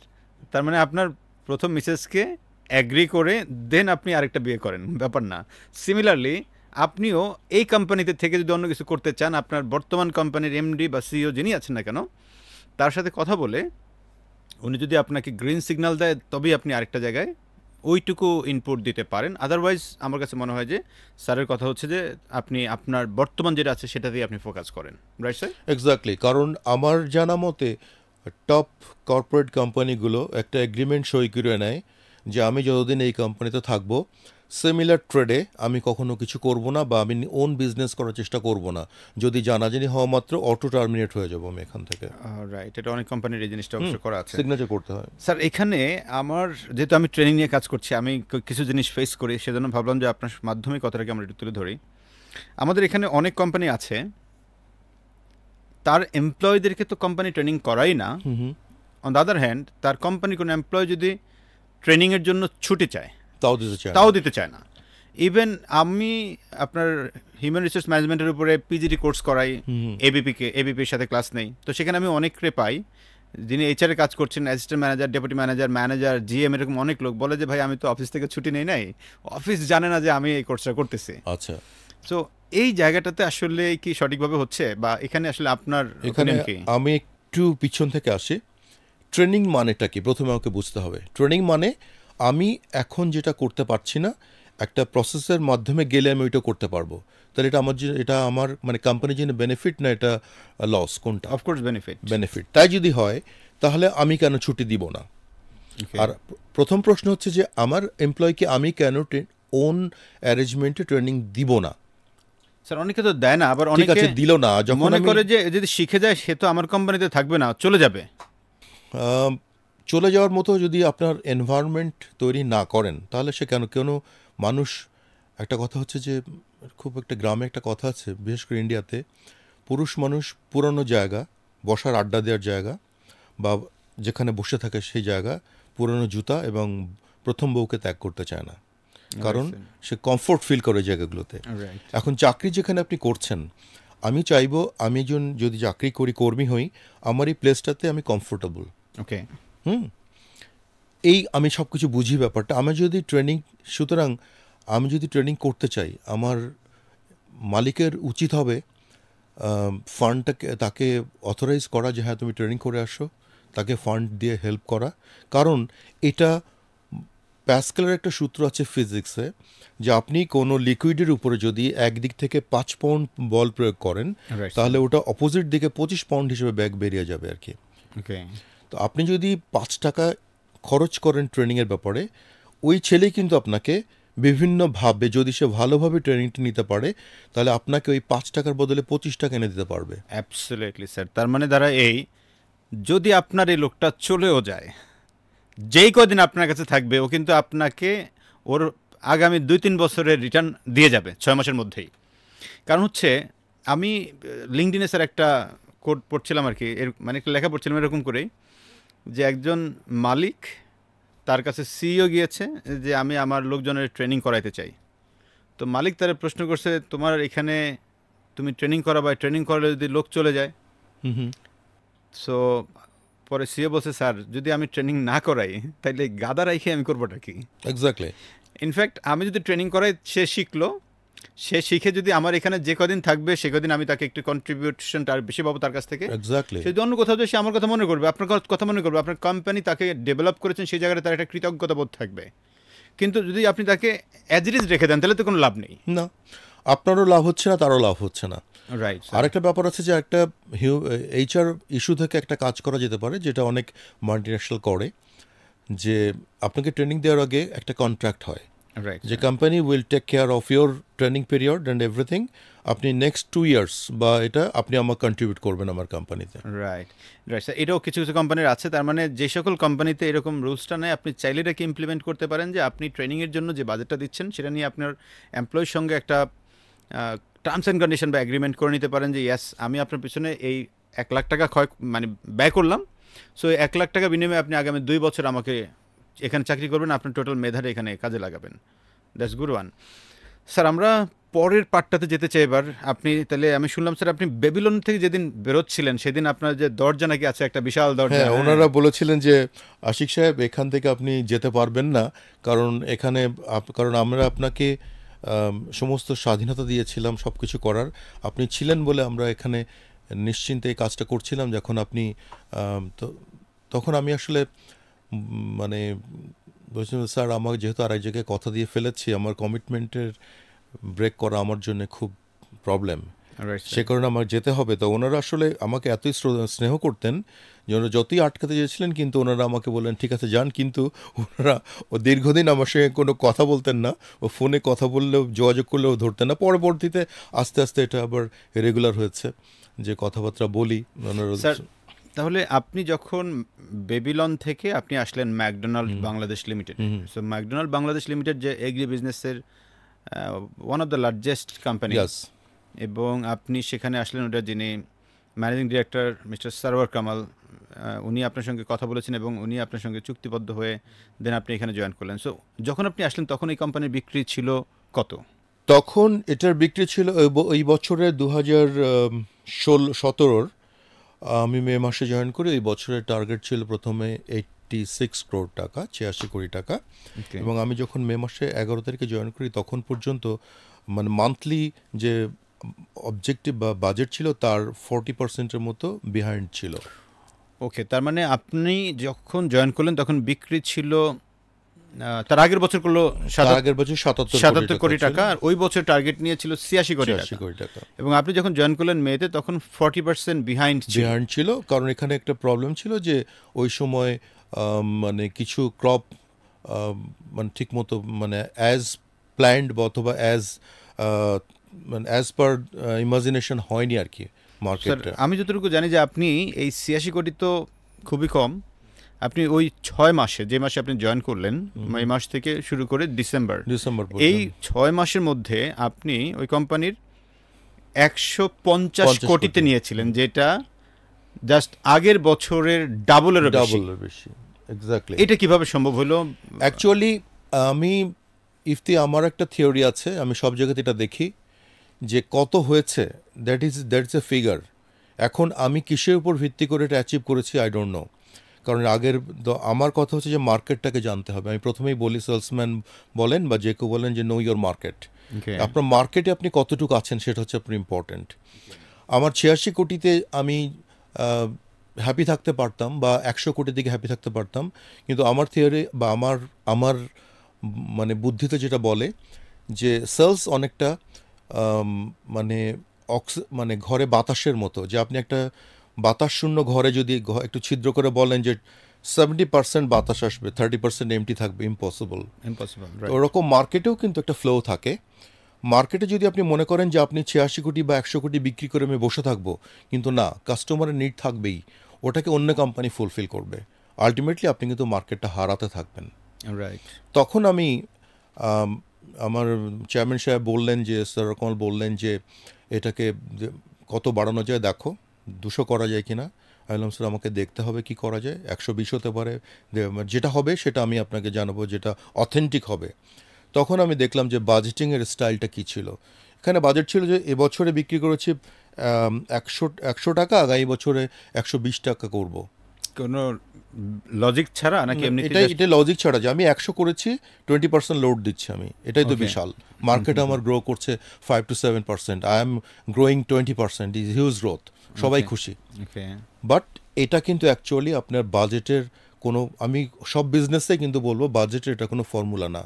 বাজেট হচ্ছে আপনার এক্সিস্টিং মার্কেট কত সাইজ আপনাকে জানতে হবে, এবং ওই বাজেটের ওই প্রোডাক্ট মার্কেটের বিভিন্ন এলিমেন্ট, বিভিন্ন প্রোডাক্টের বিক্রি হয় বা সার্ভিস বিক্রি হয়, ওটা কোন কোন সেক্টর থেকে কি আসছে, সেই মার্কেটটা আপনাকে সাবসেগমেন্টগুলো বুঝতে হবে আপনাকে, এবং সেখানে ওয়েল ফিট প্রোডাক্টটাকে নিয়ে আপনাকে কাজ করতে হবে। তার মানে যদি দাঁড়ায় স্যার এরকম যে আমার ন্যাশনাল গ্রোথ মেবি 10%, বা কোম্পানি গ্রো করে ন্যাশনালি 10%, বাট আমি যে কোম্পানিতে আছি আমার টার্গেট শুধুমাত্র ন্যাশনাল গ্রোথের সঙ্গে চিন্তা করলে হবে না। আমার প্রোডাক্টের মার্কেট, আমার ডিপেন্ড করবে যে আমার মার্কেট সাইজ, আমার প্রোডাক্টের সাইজ, আমার ক্যাপাসিটি, আমার ফ্যাসিলিটিস, আমার ম্যান পাওয়ার, আমার ওভারঅল কত দূর আমি যেতে পারি, আমার রিচ উইথ ডেপথ, আমার বিজনেস ডেভেলপমেন্ট ফ্যাক্টর যেগুলি আছে সবগুলিকে আমি মানে অ্যাড্রেস করে আমি কোথায় যেতে পারবো, সেটা আপনি যদি করতে পারেন তাহলে আপনি সাকসেসফুল হতে পারবেন এবং আপনি লিডার হতে পারবেন বিজনেসে, না তো পারবেন না। তাহলে আপনি যেটা বলতে চাচ্ছেন যে ওইখানে যারা ছিলেন এর আগে, ওনারা যে ৭৭ কোটি টাকা করলেন, তার আগের বছর আপনি পরের বছরই করলেন এটা ১৫০ কোটি টাকা, এই যে বড় গ্রোথটা হলো, তাহলে এই গ্যাপটা আপনি পেয়েছিলেন কোথায় কোথায়? গ্যাপটা আমি পেয়েছিলাম মোস্টলি সবাই যে প্রোডাক্ট ভলিউম বেসড মার্কেটিংও করতো বা ভলিউম বেসড বাজেট করতো, এই ভলিউম করেছে, আগামী বছর এই করব, কিন্তু আর প্রত্যেক বছরে তো প্রোডাক্টের দাম বাড়ে। আপনি যদি ভলিউম ডিক্রিজও করেন তাহলে তো আপনার প্রোডাক্টের যেহেতু দাম 10 to 20% বেড়ে যায়, আলটিমেটলি আপনার বাজেট মানে টার্নওভারও বাড়তে থাকে। কিন্তু আমার কথা হচ্ছে আমি প্রাইসে বাজেট করতে রাজি না। আমার কথা হচ্ছে আমি এক্সাক্ট ট্রু ভলিউমও করব, এবং কোন কোন সেগমেন্টে আমি কোথায় আছি সেখানে আমি কত পার্সেন্ট মার্কেট শেয়ার নিতে পারবো সেটা আমি করব। যেমন রাইসে আমি 500 কটন বিক্রি করলে আমার হয়তো 2% হবে, কিন্তু আমি জানিই না আমার মার্কেটটা কত, মানে কত টাকার মার্কেট। আমাকে জানতে গেলে আমাকে ওই সাবসেগমেন্টগুলো প্রত্যেকটার ইকুয়াল মার্কেট আমাকে জানতে হবে, এবং ওখানে কম্পিটিশন কি, আমার অবস্থাকে জানতে হবে।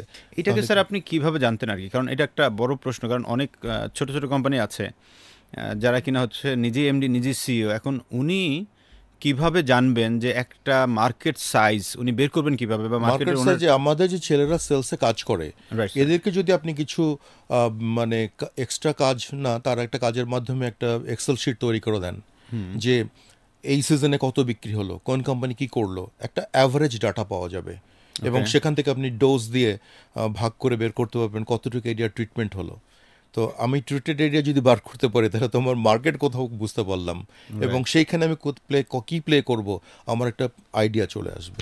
স্যার তাহলে যদি এমন কোনো কোম্পানি চিন্তা করে যে ইয়েস আপনাকেই, যে আপনি আমার মার্কেট সাইজটা একটু বের করে দিয়ে জানতো, এটা করা যাবে, এটা কি আপনি করতে পারবেন? হ্যাঁ, কারণ এটা আমার বায়ার ক্রপ সায়েন্স, এটা এর উপর আমাকে ট্রেনিং করানো হয়েছিল যে মার্কেট কিভাবে জাস্টিফাই করতে হয় বা কিভাবে এক্স্যাক্ট মার্কেটটা বের করতে হয়। এবং আপনি যখন কথাটা তুলছেনই, এই ফর্মুলাটা ব্যবহার করে আমরা যখন 2007 সালে বায়ার ক্রপ সায়েন্স অ্যাকচুয়ালি 2002 সাল থেকে ফুল ফ্লেজেডে বায়ারের ম্যানেজমেন্টে আসলো, তো তখন জার্মান সিস্টেম পদ্ধতিতে বাজেট করা হলো। ওই বছর আমরা দেখলাম আমরা মার্কেট ইভ্যালুয়েট করে যা মার্কেট জাস্ট ডাবল, আমরা যখন চিন্তা করেছিলাম তার ডাবল মার্কেট। এবং আমরা আবার রিভাইজ বাজেট করলাম, যে বললাম যে আমরা আগেই বাজেট করেছিলাম, এখন রিভাইজ বাজেট দিচ্ছি, এই কারণে আর কি, লজিক দেখি আর কি। ওকে, তার মানে যারা আমাদেরকে দেখছেন তাদেরকে বলতে চাই, যদি আপনার কোম্পানিরও মনে করেন যে ইয়েস আপনার কোম্পানির বর্তমানে আসলে আপনি বিক্রি করছেন ধরে নেন 500 কোটি টাকা, কিন্তু আপনি রিয়েলি জানেন না যে আপনার মার্কেটের আসলে সাইজ কত, আপনি কোন জায়গায় উঠতে পারেন, আপনার ক্যাপাসিটি কত, এটা সঠিকভাবে ক্যালকুলেট করে বের করতে পারছেন না, তাহলে অফকোর্স আপনি আশিক স্যারের সাথে যোগাযোগ করতে পারেন এবং উনি আপনাকে আপনার কোম্পানির রিয়েল মার্কেট সাইজ এবং কোথাও যাওয়া যায়, আপনার একটা গ্রোথ প্ল্যান, এই টোটাল জায়গাটাকে রেডি করে দিতে পারবেন। ওনার এক্সপেরিয়েন্স থেকে এটা খুব ভালোভাবে আপনাকে কনসাল্টিং সার্ভিসটা দিতে পারবেন। স্যার আমি যদি এখানে আরেকটা জায়গায় আসি, আপনি তো যখন 77 কোটি থেকে 150-এ গেলেন, তো কিছু মানুষ তো আছে একটু ঘাটতারা টাইপের সেলসে যারা কাজ করে, যে যেই আসুক না কেন চেঞ্জ ম্যানেজমেন্টটা মানতে পারে না। সো চেঞ্জ ম্যানেজমেন্ট যেহেতু মানতে পারে না, আগের সিইও এই ভালো ছিল ওই ভালো ছিল অনেক কথাবার্তা বলে, এখন নতুন সিইও এসে মারাত্মক আপনি সেলসের প্রেশার দিচ্ছেন, হ্যাঁ, সো এটা ম্যানেজ করলেন কিভাবে? এরকম কোনো একটা আমি অ্যাকচুয়ালি প্রেশার তাদেরকে এই ফিল্ডটা দিয়েছিলাম যে this is not A pressure, এটা এই গ্যাপটা আছে, তুমি এটাকে জায়গাটা দখল করো, না হলে কিন্তু তুমি মার্কেট থেকে বেরিয়ে আসবে। এবং কি করতে হবে, আর তুমি আইডিয়া তৈরি করো, তুমি প্রোগ্রাম তৈরি করো, আমি তোমার সঙ্গে কাজ করব। আর না হলে আমি যদি দিই তাহলে তুমি মনে করবা যে আমার উপর চাপিয়ে দেওয়া হলো, বরঞ্চ you come with the proposal, আমি সেখানে কোনো রেক্টিফিকেশন থাকলে আমি দিব। স্যার তার মানে আপনি ডাউন টু টপ অ্যাপ্রোচে গেলেন? হ্যাঁ, আমি ডাউন টু টপ অ্যাপ্রোচ পছন্দ করি, সবসময় আমি এটা সবসময় পছন্দ করেন। বর্তমানে যেটা দেখি স্যার ম্যাক্সিমাম কোম্পানিগুলো টপ টু ডাউন অ্যাপ্রোচে যায়। এটা এই জন্য ট্রু মার্কেটিংটা হয় না, ট্রু বিজনেসটা হয় না। কারণ আপনি উপরে একটা হেলিকপ্টার ভিউ থেকে দেখছেন, কিন্তু আপনাকে নিচে থেকে উপরে দেখতে গেলে সাধারণত অনেকগুলো ব্যারিয়ার আপনি দেখতে পাবেন না। আপনি হেলিকপ্টার থেকে অনেক জায়গা আপনি সমান, সবই মনে হবে সমান, কিন্তু ফিল্ড ইজ নট ইকুয়াল, সব জায়গায় ইকুয়ালি লেভেল না। তাহলে একটা এখানে কিন্তু মারাত্মক তথ্য দিয়েছেন স্যার, সেটা হচ্ছে যে আমরা যারা টপ লেভেলটাতে আছি আমরা অনেক সময় টার্গেট সেট করি, এই টার্গেট সেট করে যেটা করে যে আমি চাপিয়ে দেই আমার টিম মেম্বারদের কাছে।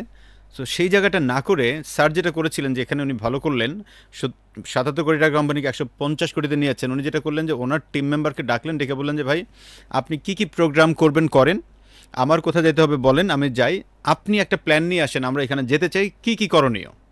তখন নিচে থেকে প্ল্যানিংটা আসছে, উনি চাপিয়ে দেন নাই, যার কারণে ওনারা এবার ওন করেছেন। ম্যাক্সিমাম কোম্পানিগুলোর খুব একটা চাওয়া থাকে যে আমার মধ্যে ওনারশিপটা বাড়াবো। এই যে ওনারশিপটা বাড়ানোটা হয় কোত্থেকে? যখন আপনি কোনো একজন টিম মেম্বারকে আপনার প্ল্যানের সাথে সম্পৃক্ত করেন, তখনই কেবল ওই ওনারশিপটা তৈরি হয়। সো আজকের পর থেকে আপনি চাইলে ডাউন টু টপ অ্যাপ্রোচ বা নিচ থেকে প্ল্যানিংটা নিয়ে উপরের দিকে ওঠা, এই অ্যাপ্রোচে যেতে পারেন rather than top to down. Top to down অ্যাপ্রোচে অনেক সময় সঠিকভাবে বাস্তবায়ন হয় না। যে জায়গাটায় আমরা আপনাকে আবার প্রশ্ন করতে চাই, ধরেন আপনি তো 77 কোটি থেকে 150 কোটিতে গেলেন, এখন সব ম্যানেজার যে আপনাকে ডাউন টু টপ অ্যাপ্রোচেই মেনে নিয়েছে ব্যাপারটাতে তাও না, তারপরেও তো কারোর না কারোর সাথে আপনাকে আরো কনফ্লিক্ট হয়েছে। সো এটাকে কিভাবে আপনি ওভারকাম করলেন? এখানে আমি একটু ব্যাকে যেতে চাই। আমি যখন হোয়েক স্টেজ জব করি, রাইট, তখন আমাকে বলা হলো যে 12 মিলিয়ন করতে হবে। সেটা ছিল 1995 সালে 12 মিলিয়ন করতে হবে। তখন কিন্তু হিউজ অ্যামাউন্ট, 12 মিলিয়ন আর একা মানুষের পক্ষে, রাইট। এবং আমার তখন তেমন একটা ওই সেকেন্ড ম্যান তেমন একটা ছিল না, জাস্ট অ্যাসিস্ট্যান্ট ম্যানেজার ছিল কয়েকজন, তারা হেল্প করতো। ওকে, তো আমাকে আমার জার্মান বস বুশম্যান আমাকে বললেন যে উনি জার্মান ন্যাশনাল টিমের ভলিবল খেলতেন এক সময়, ওকে, অনেক আমার থেকে আরো 5 হাত লম্বা। আচ্ছা, তো উনি আমাকে, আমি ওনাদিকে মুখ উঁচু করে তাকিয়ে আছি, উনি আমাকে বলছেন যে I think you can do this, okay, and if you cannot do this, just take 3 months leave, okay, and recommend your next man who can run this business. Right, If he succeed, you need not to come again because you will take the permanent leave. Oh my god. Otherwise, you will come back. It means সে আপনাকে বলছে যে ভাই তুমি 3 মাসের প্রয়োজনে ছুটি নাও, তুমি পারবা কিনা বলো, যদি না পারো 3 মাসের ছুটি নাও, নিয়ে হচ্ছে তোমার সেকেন্ড ম্যানকে আমাকে দাও, যদি সে পেরে যায় তো খুব ভালো, আর যদি সে না পারে তাহলে তুমি আবার আবার আসবা, join করবা। পেরে গেল তাহলে তুমি পার্মানেন্টলি। তো এটা ছিল এক ছেড়ে ধরনের, দেবা। এটা ছিল এক এক সময় লিডারশিপে কিছু কিছু সময় দরকার হয় যে আপনি মানে যাদেরকে পারছেন না কোনোভাবে কনভিন্স করে, মোটিভেট করে, এবং তাকে আপনার দরকারও, আপনি প্রথমেই যদি গিয়ে, আমি ইচ্ছা করলে ওই ধরনের ছেলেদেরকে, তখন আমাকে ম্যাকডোনাল্ডের মানে চেয়ারম্যান আমাকে অথরিটি দিয়েছিলেন, যারা তোমার সঙ্গে কোঅপারেট করবে না স্যাক করে দাও। কিন্তু আমার একটা মানে আমি একটা ছোট্ট গল্প বলি আপনাকে এ প্রসঙ্গে। আমরা সবাই কিন্তু জানি খরগোশ এবং কচ্ছপের গল্পটা। Right sir. ঘুমিয়েছিল, চলে গেল, ইত্যাদি ইত্যাদি অনেক কিছু আমরা শিখেছি। কিন্তু মার্কেটিং পিপলরা এই গল্পটাকে আবার অন্যভাবে ব্যবহার করে। Right sir. দ্বিতীয় দিন খরগোশ আগে দৌড়ে চলে গেল বলে, তারপরে কচ্ছপ আস্তে আস্তে গিয়ে পৌঁছলো, হেরে গেল। কিন্তু থার্ড একটা স্টোরি বার করেছে আমাদের মতো মার্কেটিং পিপলরা আর কি। ওকে, গল্পটা হচ্ছে এরকম যে মাঝখানে একটা নদী আছে, right sir. Final finishing mark হচ্ছে নদীর ওপারে। ওকে, এখন খরগোশ একটানা দৌড়ে এসে, স্টার্টিং মার্ক থেকে দৌড়ে এসে নদীর পাড়ে এসে আর কিছু করতে পারছে না। যেতে পারছে না। তখন কচ্ছপ অনেকক্ষণ পরে আস্তে আস্তে এসে বলল যে, এক কাজ করো, তুমি আমার পিঠে ওঠো, ওকে, আমি পিঠে উঠে তোমাকে নদী পার করে দিচ্ছি। রাইট, নদী পার করে নিয়ে গেল। তারপরে এখন বলল যে আমাদের তো অনেক সময় পিছিয়ে পড়েছি আমরা। তখন খরগোশ আবার বলল যে তুমি এবার আমার পিঠে ওঠো, রাইট, আমরা একসঙ্গে, আমি অনেক জোরে দৌড়াতে পারি, আমরা একই সঙ্গে পৌঁছাবো। This is the team right, right. যদি খরগোশ আগে চলে যেত তাহলে কিন্তু তাদের মানে টিম ওয়ার্ক হতো না। রাইট, তো এইটা হচ্ছে একটা গল্প, ওকে, আমি এটাই ফলো করি, যে আমি বাদ দেবো প্রথমেই, কারণ তারা তো কিছুদিন কাজ করেছে বা তাদের একটা জানাশোনা আছে, কন্ট্রিবিউশন আছে, তাকে আমি মোটিভেট করার চেষ্টা করি। বাদ যদি ফেল করি তাহলে যদি বাদ দিতাম, তাহলে আমাকে নতুন ব্লাড আনলে তাকে দিয়ে কাজ করাতে কিন্তু আমার অনেক সময় লাগতো, অনেক জিনিস শিখাতে অনেক হতো, শিখাতে হতো, অনেক কিছু হতো। অনেক কিছু। এখন আমি যদি একটু স্লাইড তাকে বলি যে একটু সামান্য এই সময় ক্ষেত্রে যদি এটা ওই ধরনের ব্যাপার না, যে আপনি যদি না পারেন তাহলে একটু বলেন যে আপনাকে আসলে আমি একটু কদিন টায়ার্ড হয়ে গেছেন, আপনাকে একটু নতুন জুনিয়র ছেলেকে দিয়ে একটু কাজটা করিয়ে নিয়ে আপনি আবার ফিরে আসবেন। এটা কিন্তু কেউ পজিশনটা ছাড়তে চায় না, রাইট, ছাড়তে চায় না, কারণ সে মনে করবে এটা কিন্তু হিউম্যান নেচার, যে আমি এতদিন কষ্ট করলাম, এই সাকসেসটা যদি আমি না দেখাতে পারি তাহলে আরেকজনকে কিন্তু ক্রেডিটটা চলে যাবে, তাহলে আমার কোনো মানে মানে ক্রেডিট থাকবে না। তো মানুষ কিন্তু তার নিজের এই মানে ক্রেডিটটা নেওয়া খুব পছন্দ করে, এবং সে তখন সর্বোচ্চ লেভেলের ড্রাইভ দেওয়ার চেষ্টা করে। আর ওখানে আমার আরেকটা সবাইকে বলবো যে একটা ব্যাপার করতে হবে, যে আমরা নর্মালি টপ ম্যানেজমেন্ট থেকে মানে একদম গ্রাউন্ড লেভেলে আমরা একটা কী বলে একটা ডিফেন্স মেকানিজম তৈরি করি। আমার কাছে উনি আসতে পারবেন না, আমার কাছে আসতে গেলে মার্কেটিং ম্যানেজার হয়ে আসতে হবে, এই ধরনের করা যাবে না। সিনিয়র কখনো মনে করবে না he is my junior, junior ভাবতে পারে হি ইজ মাই সিনিয়র, কিন্তু আমাকে যেতে হবে। আমি ম্যাকডোনাল্ডে কখনো বলতে পারবে না আমার সামনে তো সবাই বসতেন, কেউ আমার কাছে আসবে আমি কাউকে ডেকে আনতাম না, আমি প্রত্যেকের টেবিলে যেতাম, যে আপনি কি করছেন বা আপনার এই কাজটা আমাকে একটু বুঝতে হবে, স্যার আপনার রুমে আমি যাচ্ছি, না দরকার নেই আমি এখানেই বসবো, যাতে তারা ফ্রি বোধ করে, যাতে তারা মনে করে যে না আমার একটা ইম্পর্টেন্স আছে। স্যার আমরা তো যেটা করি সাধারণত, আমি সিইও, সো এই শাফায়েত একটা ফাইল নিয়ে আসেন তো আমরা বুঝান, এই সাজ্জাদ এটাকে নিয়ে আসেন আমাকে বুঝান, এটা কোনো কোয়ালিটি ম্যানেজমেন্ট, এটা হচ্ছে মানে গভর্নমেন্ট অফিসিয়ালের একটা অ্যাপ্রোচ এরকম হতে থাকে, ব্রিটিশ অ্যাপ্রোচ যেটা, কিন্তু এখন ব্রিটিশরাও এরকম অ্যাপ্রোচ করে না। এখন কথা হচ্ছে যে যার টেবিলে যার কাজ, আপনার কাছ থাকলে আপনি আমার কাছে আসবেন, আমার কাছ থাকলে আমি আপনার কাছে যাব। এটার মধ্যে কোন রকম ওই ক্লাসিফিকেশন করে বসিং টসিং বসিং এগুলো এটা স্যার করলে আপনার টিম ওয়ার্ক কখন হবে না।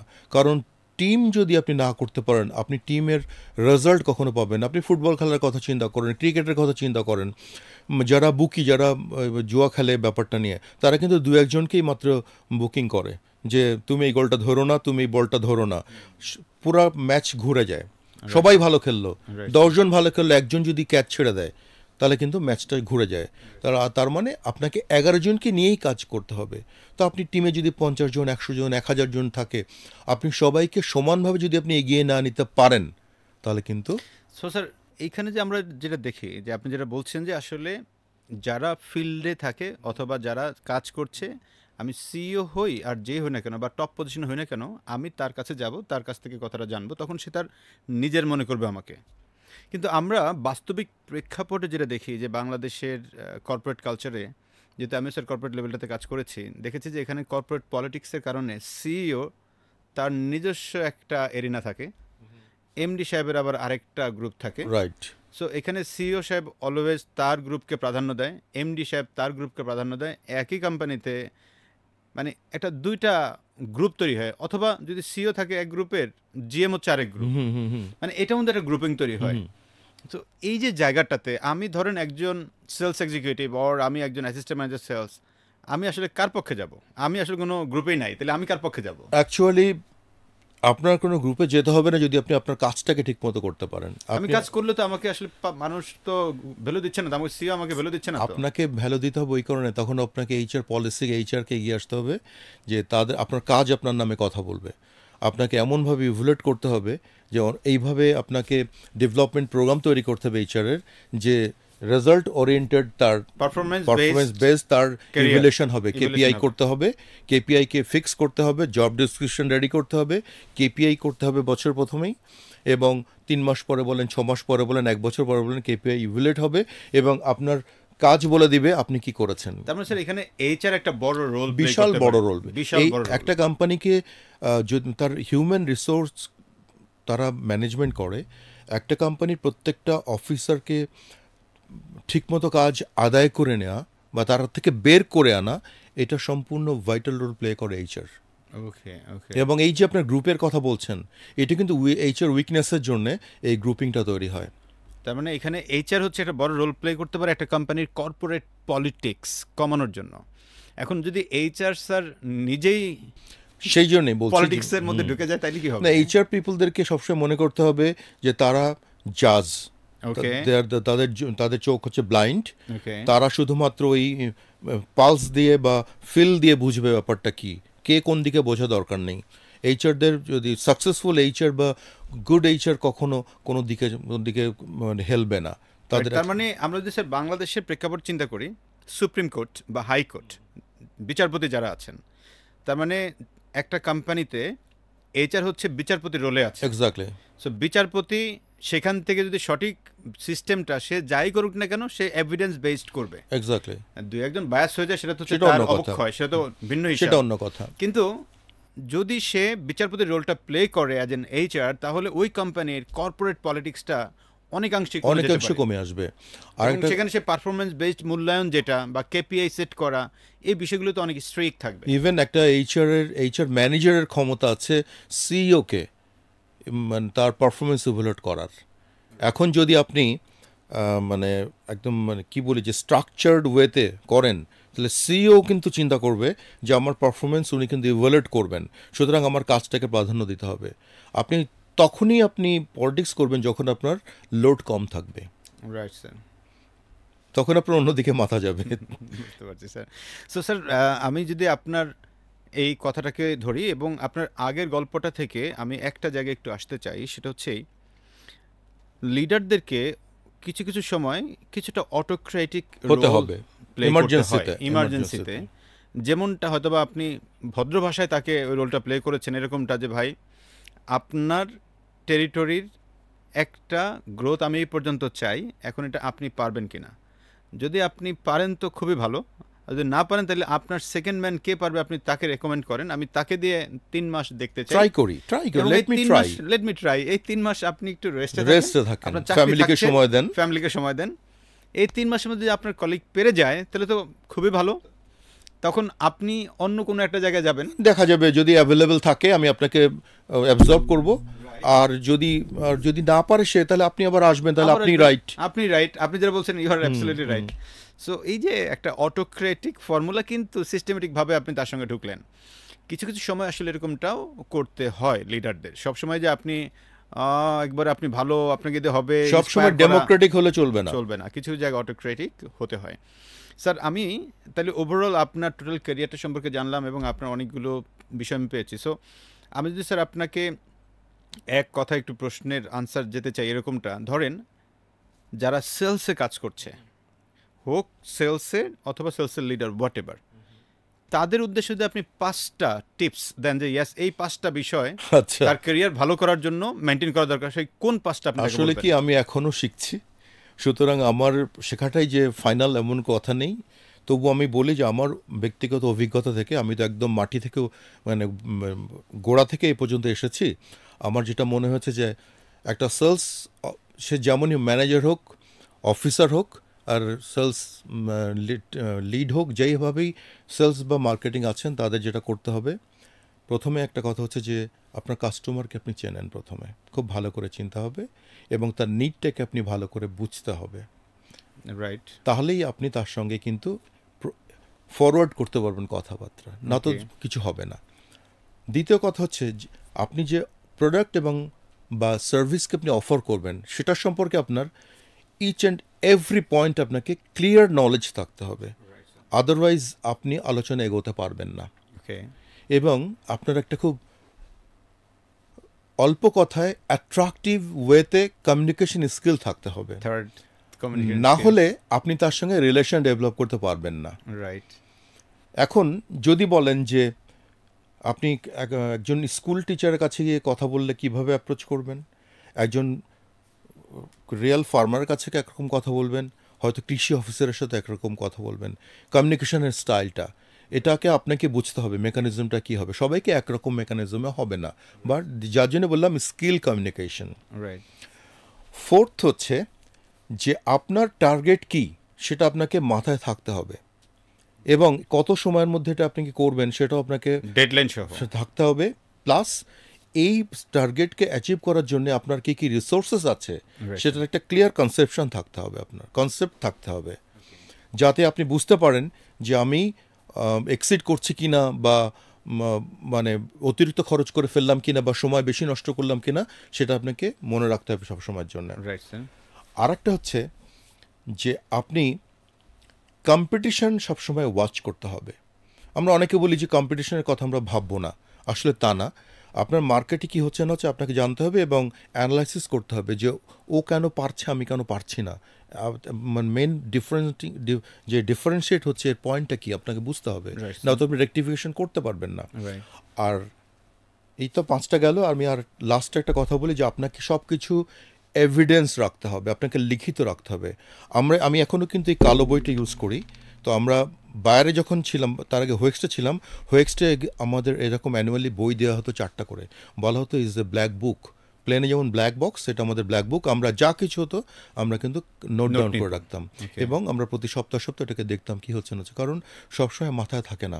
তো আপনাকে লেখার প্র্যাকটিস করতে হবে, এবং আর্ট করতে হবে যে আপনাকে ওনারশিপটা ডেভেলপ করতে হবে, যে এটা আমার কোম্পানি বা এই টেরিটরির দায়িত্বের নাই আমি, শুধু এই টেরিটরির মালিক আমি।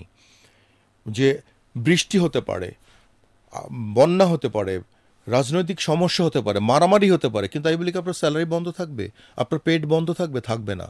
তো সুতরাং আমাকে কিছুভাবে আর্ন করতে হবে। আর্ন মানে কি, আমাকে রেভিনিউ জেনারেট করতে হবে। Right sir. স্যার তাহলে টোটালি আপনি 7টা বিষয় বললেন, যদি আমি একটু সামারাইজ করি। নাম্বার 1 স্যার যেটা বললেন সেটা হচ্ছে আমার কাস্টমার সম্পর্কে জানা, কাস্টমারের নিড বোঝা। 2টা জিনিস একসাথে বলেছেন, কাস্টমারের জানা এবং নিড বোঝা। সেকেন্ড, আমার প্রোডাক্ট বা আমার সার্ভিসের একবারে টু দ্য পয়েন্টে যেমনে যা আছে পুরোটা জানতে হবে। থার্ড থিংস হচ্ছে যে কমিউনিকেশন স্কিলস, কার সাথে কিভাবে কথা বলবো, আমি হয়তো আমার ফার্মারের সাথে একরকম কথা বলবো, আমার বসের সাথে একরকম, আবার একজন সাধারণ মানুষের সাথে আমি আরেক রকম কথা বলবো, আমার কমিউনিকেশন স্কিলস। ফোর্থ সেটা হচ্ছে যে আমার টার্গেট যে আমি অ্যাচিভ করবো, সো আমার টার্গেট অ্যাচিভ করবো কত দিনের মধ্যে, আমার লজিস্টিক্স কী আছে, এই বিষয়টা সম্পর্কে আমার ক্রিস্টাল ক্লিয়ার একটা ধারণা থাকা। ফিফথ যে জায়গাটা স্যার বললেন সেটা হচ্ছে কম্পিটিশনে যারা আছে আমার কম্পিটিটর সম্পর্কে অ্যানালাইসিসটা খুব ভালো করে আমার থাকতে হবে। হ্যাঁ, আমি ওনার সাথে হয়তো কম্পেয়ার করবো না, বাট কম্পিটিশনটা জানা খুব জরুরি, আমার কম্পিটিটর সম্পর্কে জানাটা খুব জরুরি, তবেই কেবল আমি ভালো মুভটা দিতে পারবো। সিক্স যে জায়গাটাকে স্যার নোটিস করলেন সেটা হচ্ছে লিখে রাখা, ব্ল্যাক ডায়েরি বা ব্ল্যাক বক্স যেটি বলেন, লিখে রাখতে হবে। এবং ফাইনালি ওনারশিপ ছাড়া আসলে আগানো যাবে না। এই 7টা টিপস স্যারের এক্সপার্টিস থেকে আমরা আজকে পেয়েছি, যেটা আমরা যারা সেলসে আছি বা সেলসের লিডার আছি তারা আমরা এটাকে ফলো করার চেষ্টা করব। Sir final but not final একটা প্রশ্ন রাখতেই চাই, আপনি তো এখন কনসাল্টিং করছেন, জি, সো আপনার কনসাল্টিংয়ের কোন পার্টটা একটা কোম্পানিকে সমৃদ্ধ করছে? বেসিক্যালি আমরা মার্কেটিং বা সেলস বলেন বা ডিস্ট্রিবিউশন, অর্থাৎ একটা বিজনেসে যা যা ফ্যাক্টরগুলি আছে সবগুলোই আমরা দেখাশোনা করি। কিন্তু অর্থাৎ আপনাকে যদি আমি ছোট কথায় বোঝাতে চাই, আপনি যে অবস্থা আছেন বিজনেসের, এটা থেকে আরও স্যার ধরেন আমি এখন 100 কোটি টাকা বিক্রি করি, কিন্তু 2 বছরের মধ্যে আমি 150 কোটি টাকা করতে চাই, 150 কোটি বা 200 কোটি করতে চান, এই যে আপনার জার্নিটা, রাইট, এই জার্নিতে কোথায় কি করতে হবে, রাইট, এটা কি স্কোর কার্ডের মধ্যে আনতে হবে নাকি ম্যানেজমেন্ট ট্রান্সফরমেশন করতে হবে? চেঞ্জ অনেকে পছন্দ করেন না, যেটা আপনি একদিন আমাকে বলেছিলেন, তো আমিও ট্রান্সফরমেশন বললাম। বা এটাকে কি মার্কে আমার বিজনেস হেলথ চেক করতে হবে ডায়াগনোসিস করার আগে?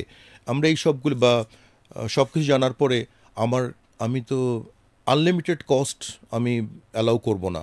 আমার লিমিটেড কস্টের মধ্যে, লিমিটেড রিসোর্সের মধ্যে এবং ফিক্সড ম্যান পাওয়ারের মধ্যে কিভাবে আমি এটাকে বিজনেসকে মানে ইমপ্রুভ করে আমার নেট প্রফিট বাড়াতে চাই, এই কাজগুলো আমরা দেখাশোনা করি। Thank you sir. স্যার একটা পাবলিক ডিমান্ড প্রশ্ন আর কি আপনাকে লাস্ট আমি করতে চাই। পাবলিক ডিমান্ড প্রশ্নটা হচ্ছে, সমাজে আমরা প্রচুর ক্রেডিটে ব্যবসা করি, এক্স্যাক্টলি। সো এই ক্রেডিটের টাকা তোলা একটা বড় চ্যালেঞ্জ, রাইট? এই ক্রেডিট কালেকশনের এমন কোনো সূত্র যেটা আমরা আজকে স্যারের কাছে শুনতে চাই, যেটার মাধ্যমে আমার ক্রেডিট কালেকশনটাকে আমি আরও স্মুথ করতে পারি, বা কোম্পানি থেকেও এই জিনিসটাকে কীভাবে রান করলে আমার জীবনযাত্রা মানটা একটু সহজ হবে স্যার? অ্যাকচুয়ালি বর্তমানে শুধু বাংলাদেশ না, পৃথিবীর সব জায়গাতেই ক্রেডিট বিজনেসটা এখন একটা কি বলি ছড়িয়ে পড়েছে ব্যাপকভাবে। এবং এখানে এই ক্রেডিটটা রিয়েলাইজ করা কিন্তু এটা ম্যানেজমেন্ট ডিসিশন।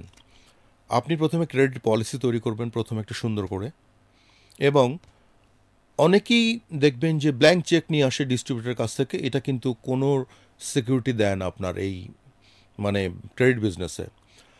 বরঞ্চ আপনি যদি একটা 300 টাকার নন জুডিশিয়াল স্ট্যাম্পে একটা ক্রেডিট এগ্রিমেন্ট করেন, তার সাথে ক্লজ থাকে যে এই পানিশমেন্ট হবে, সেখানে এশিয়া মহাদেশের মানুষ যে কোনো সময় এগ্রিমেন্ট করলে সিগনেচার করার পরে তাকে একটু অনার করার চেষ্টা করে।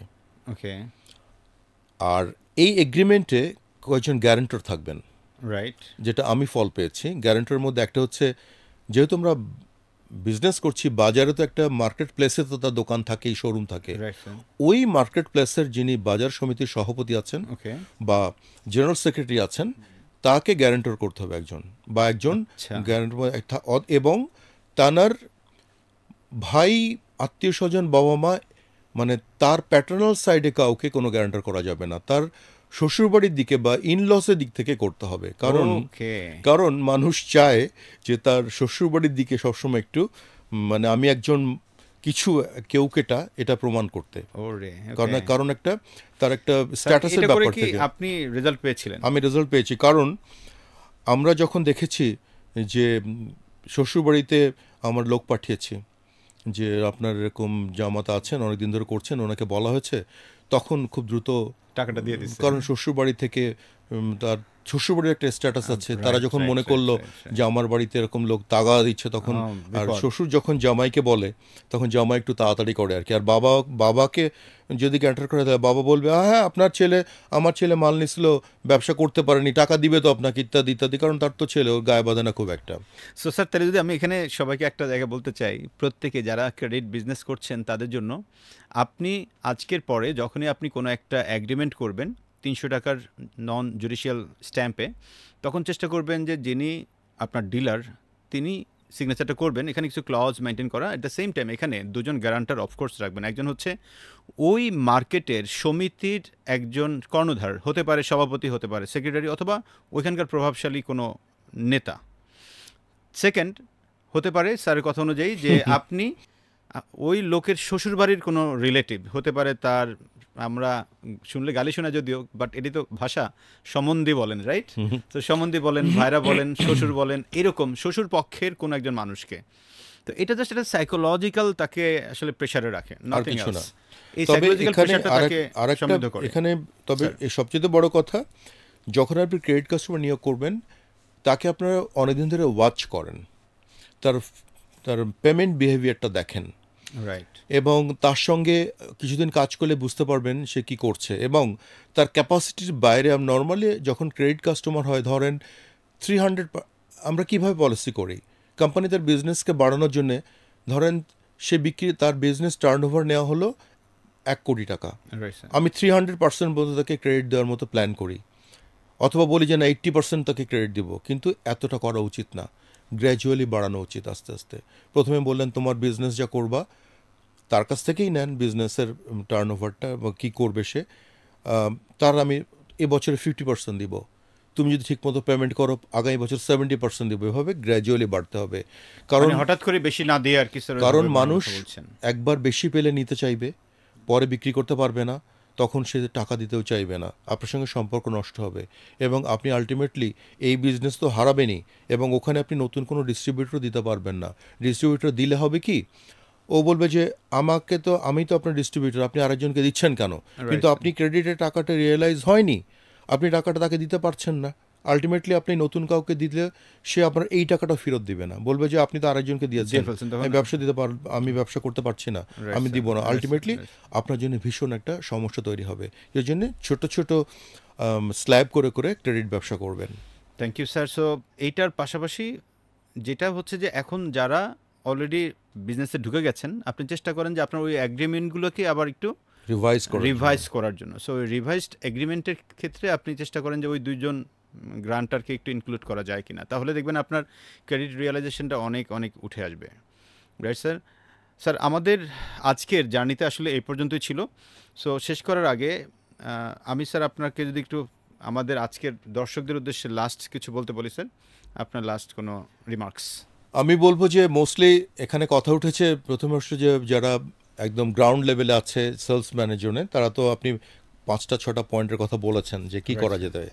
এখন যারা লিডার আছেন, বিভিন্ন লিডার হতে পারে, রিজনাল ম্যানেজার একজন লিডার, সেলস ম্যানেজার একজন লিডার, মার্কেটিং ম্যানেজার একজন লিডার, সিইও একজন লিডার, এমডি একজন লিডার।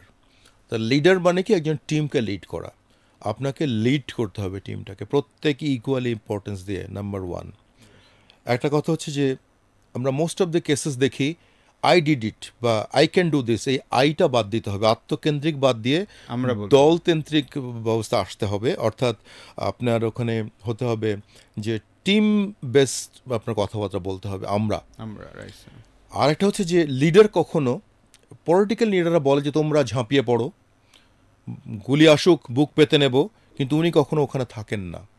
কিন্তু সেলস মার্কেটিং বা এই ধরনের রেজাল্ট ওরিয়েন্টেড লিডার, সে সবসময় সামনে থাকবে, সে নির্দেশ দিয়ে কিন্তু পিছিয়ে যেতে পারবে না, বরঞ্চ সে অনুপ্রেরণা দিবে সঙ্গে থেকে থেকে। ওকে, সেকেন্ড কোয়ালিটি গেল একটা।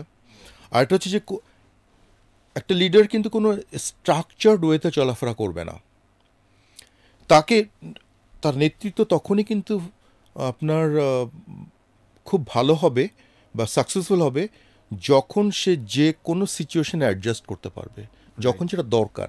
অ্যাডাপ্টেবিলিটি যে জায়গাটা। এখন আমি একটা গল্প পড়েছিলাম, যদিও এটা হিন্দু মুসলিমের ব্যাপার, তবু আমি গল্পটা আছে, সুকুমার একটা গল্প আছে যে ইন্ডিয়ার কোনো একটা অংশে রাইট হিন্দু অধ্যুষিত এলাকা, ওকে সেখানে একটা হিন্দু মারা গিয়েছে, তো মুসলমানের ছেলেদের ঘাড়ে খাটটা দেওয়া হয়েছে হিন্দুর লাশের, তা যাচ্ছে আর বলতেছে হরিবোল হরিবোল হরিবোল হরিবোল। তা আর এক পাড়ার মুসলমান ছেলেরা জিজ্ঞেস করছে কী ব্যাপার, তুই তো মুসলমান, হরিবোল হরিবোল বলছিস কেন?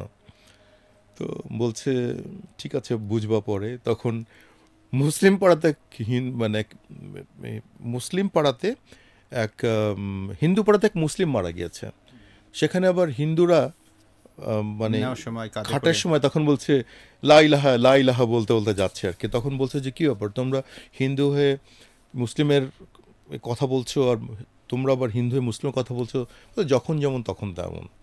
মানে আপনার লিডারশিপও খানিকটা ওরকমই, যে আপনার সিচুয়েশনের সঙ্গে আপনাকে অ্যাডজাস্ট করতে হবে। আরটা হচ্ছে আপনি কখনো কন্ট্রোলিং অ্যাটিটিউড দেখাবেন না, ইয়েস আপনাকে এটা করতে, আমি এটা কন্ট্রোল করছি বা এভাবে করবেন না। আপনি বরঞ্চ তাকে অথরিটি দেন, ফ্রিডম দেন, এবং কন্ট্রোল করবেন তখনই যখন সে বিয়ন্ড অফ কন্ট্রোলে চলে যাবে। তখন তার আগ পর্যন্ত আপনি তার উপর ট্রাস্ট রাখেন, তাকে ডিপ্লয় করেন, তার উপরে মানে কি বলি যে ডিসেন্ট্রালাইজেশন করেন তার কাজকর্মগুলোকে। এবং আপনি যখন লোকেদের কাছে শুনবেন, আপনি ধরে নেবেন না আপনার টিম মেম্বারদের সমস্যা এইটা বা ইত্যাদি ইত্যাদি ইত্যাদি, আপনি রিয়েল জিনিসটাকে জানার চেষ্টা করেন, ধরে নেবেন না কোনো কিছু। আর একটা হচ্ছে যে কোনো দিন সংক্ষিপ্ত বা শর্ট টার্ম কোনো অবজেক্টিভ নেবেন না, অলওয়েজ লং টার্ম নিতে হবে, না হলে আপনার টিম ডেভেলপ করবে না। আর একটা হচ্ছে যে আই নো এভরিথিং। আমি এখনো আমি রাস্তার ধারে আমার কথা বলছি, যারা ওষুধ বিক্রি করে, আমি এখানে কিন্তু মাঝে দাঁড়িয়ে দাঁড়িয়ে দেখি তারা কী স্ট্র্যাটেজি নিয়ে কি ক্লোজিংয়ে তারা ওষুধগুলো বিক্রি করে ওখানে। তাদের মধ্যে অনেক রকম ইউনিক অ্যাপ্রোচ পাওয়া যায়। সুতরাং আচ্ছা আমি জানি এটা আমাকে দেখতে হবে, বা আমি জানি আপনি এগুলো করেন ইত্যাদি, আমি জানি আপনি এটা করেন না, আমি এখনও শিখছি, আসুন আমরা সবাই মিলে শিখি। এই জিনিসটা যদি আপনি লিডাররা করতে পারে, তাহলে ওনার লিডারশিপ অবশ্যই ফ্লাশ করবে, ডেভেলপ করবে, এবং ওনাকে সবাই মানে কন্ট্রিবিউট করতে সাহায্য করবে, এবং তখনই ওই together everyone achieve more team হয়ে যাবে আর কি তখন। Right sir, thank you so much. So আপনার অনেক অভিজ্ঞতার কথা আমরা শুনলাম, এবং আমরা আশা করছি যারা আমাদের আজকে দর্শক আপনারাও অনেক কিছু জানলেন। সো আমরা আবারও কোনো একটা এপিসোডে আপনাদের সঙ্গে দেখা হবে নতুন কোনো সেক্টরের নতুন কোনো এক্সপার্টকে নিয়ে। সে পর্যন্ত আমাদের সাথে থাকুন। অ্যাট দ্য সেম টাইম আজকে আমাদের যে আলোচনা হলো, এটা আপনি একবার দেখেই শেষ করবেন না, চেষ্টা করবেন কমপক্ষে 5 বার দেখতে। অ্যাট দ্য সেম টাইম আপনার কাছাকাছি কোনো মানুষ যারা কিনা আপনার কাছের মানুষ, তাদেরকে এটা শেয়ার করেন, বিকজ এখানে অনেক বিষয় ছিল।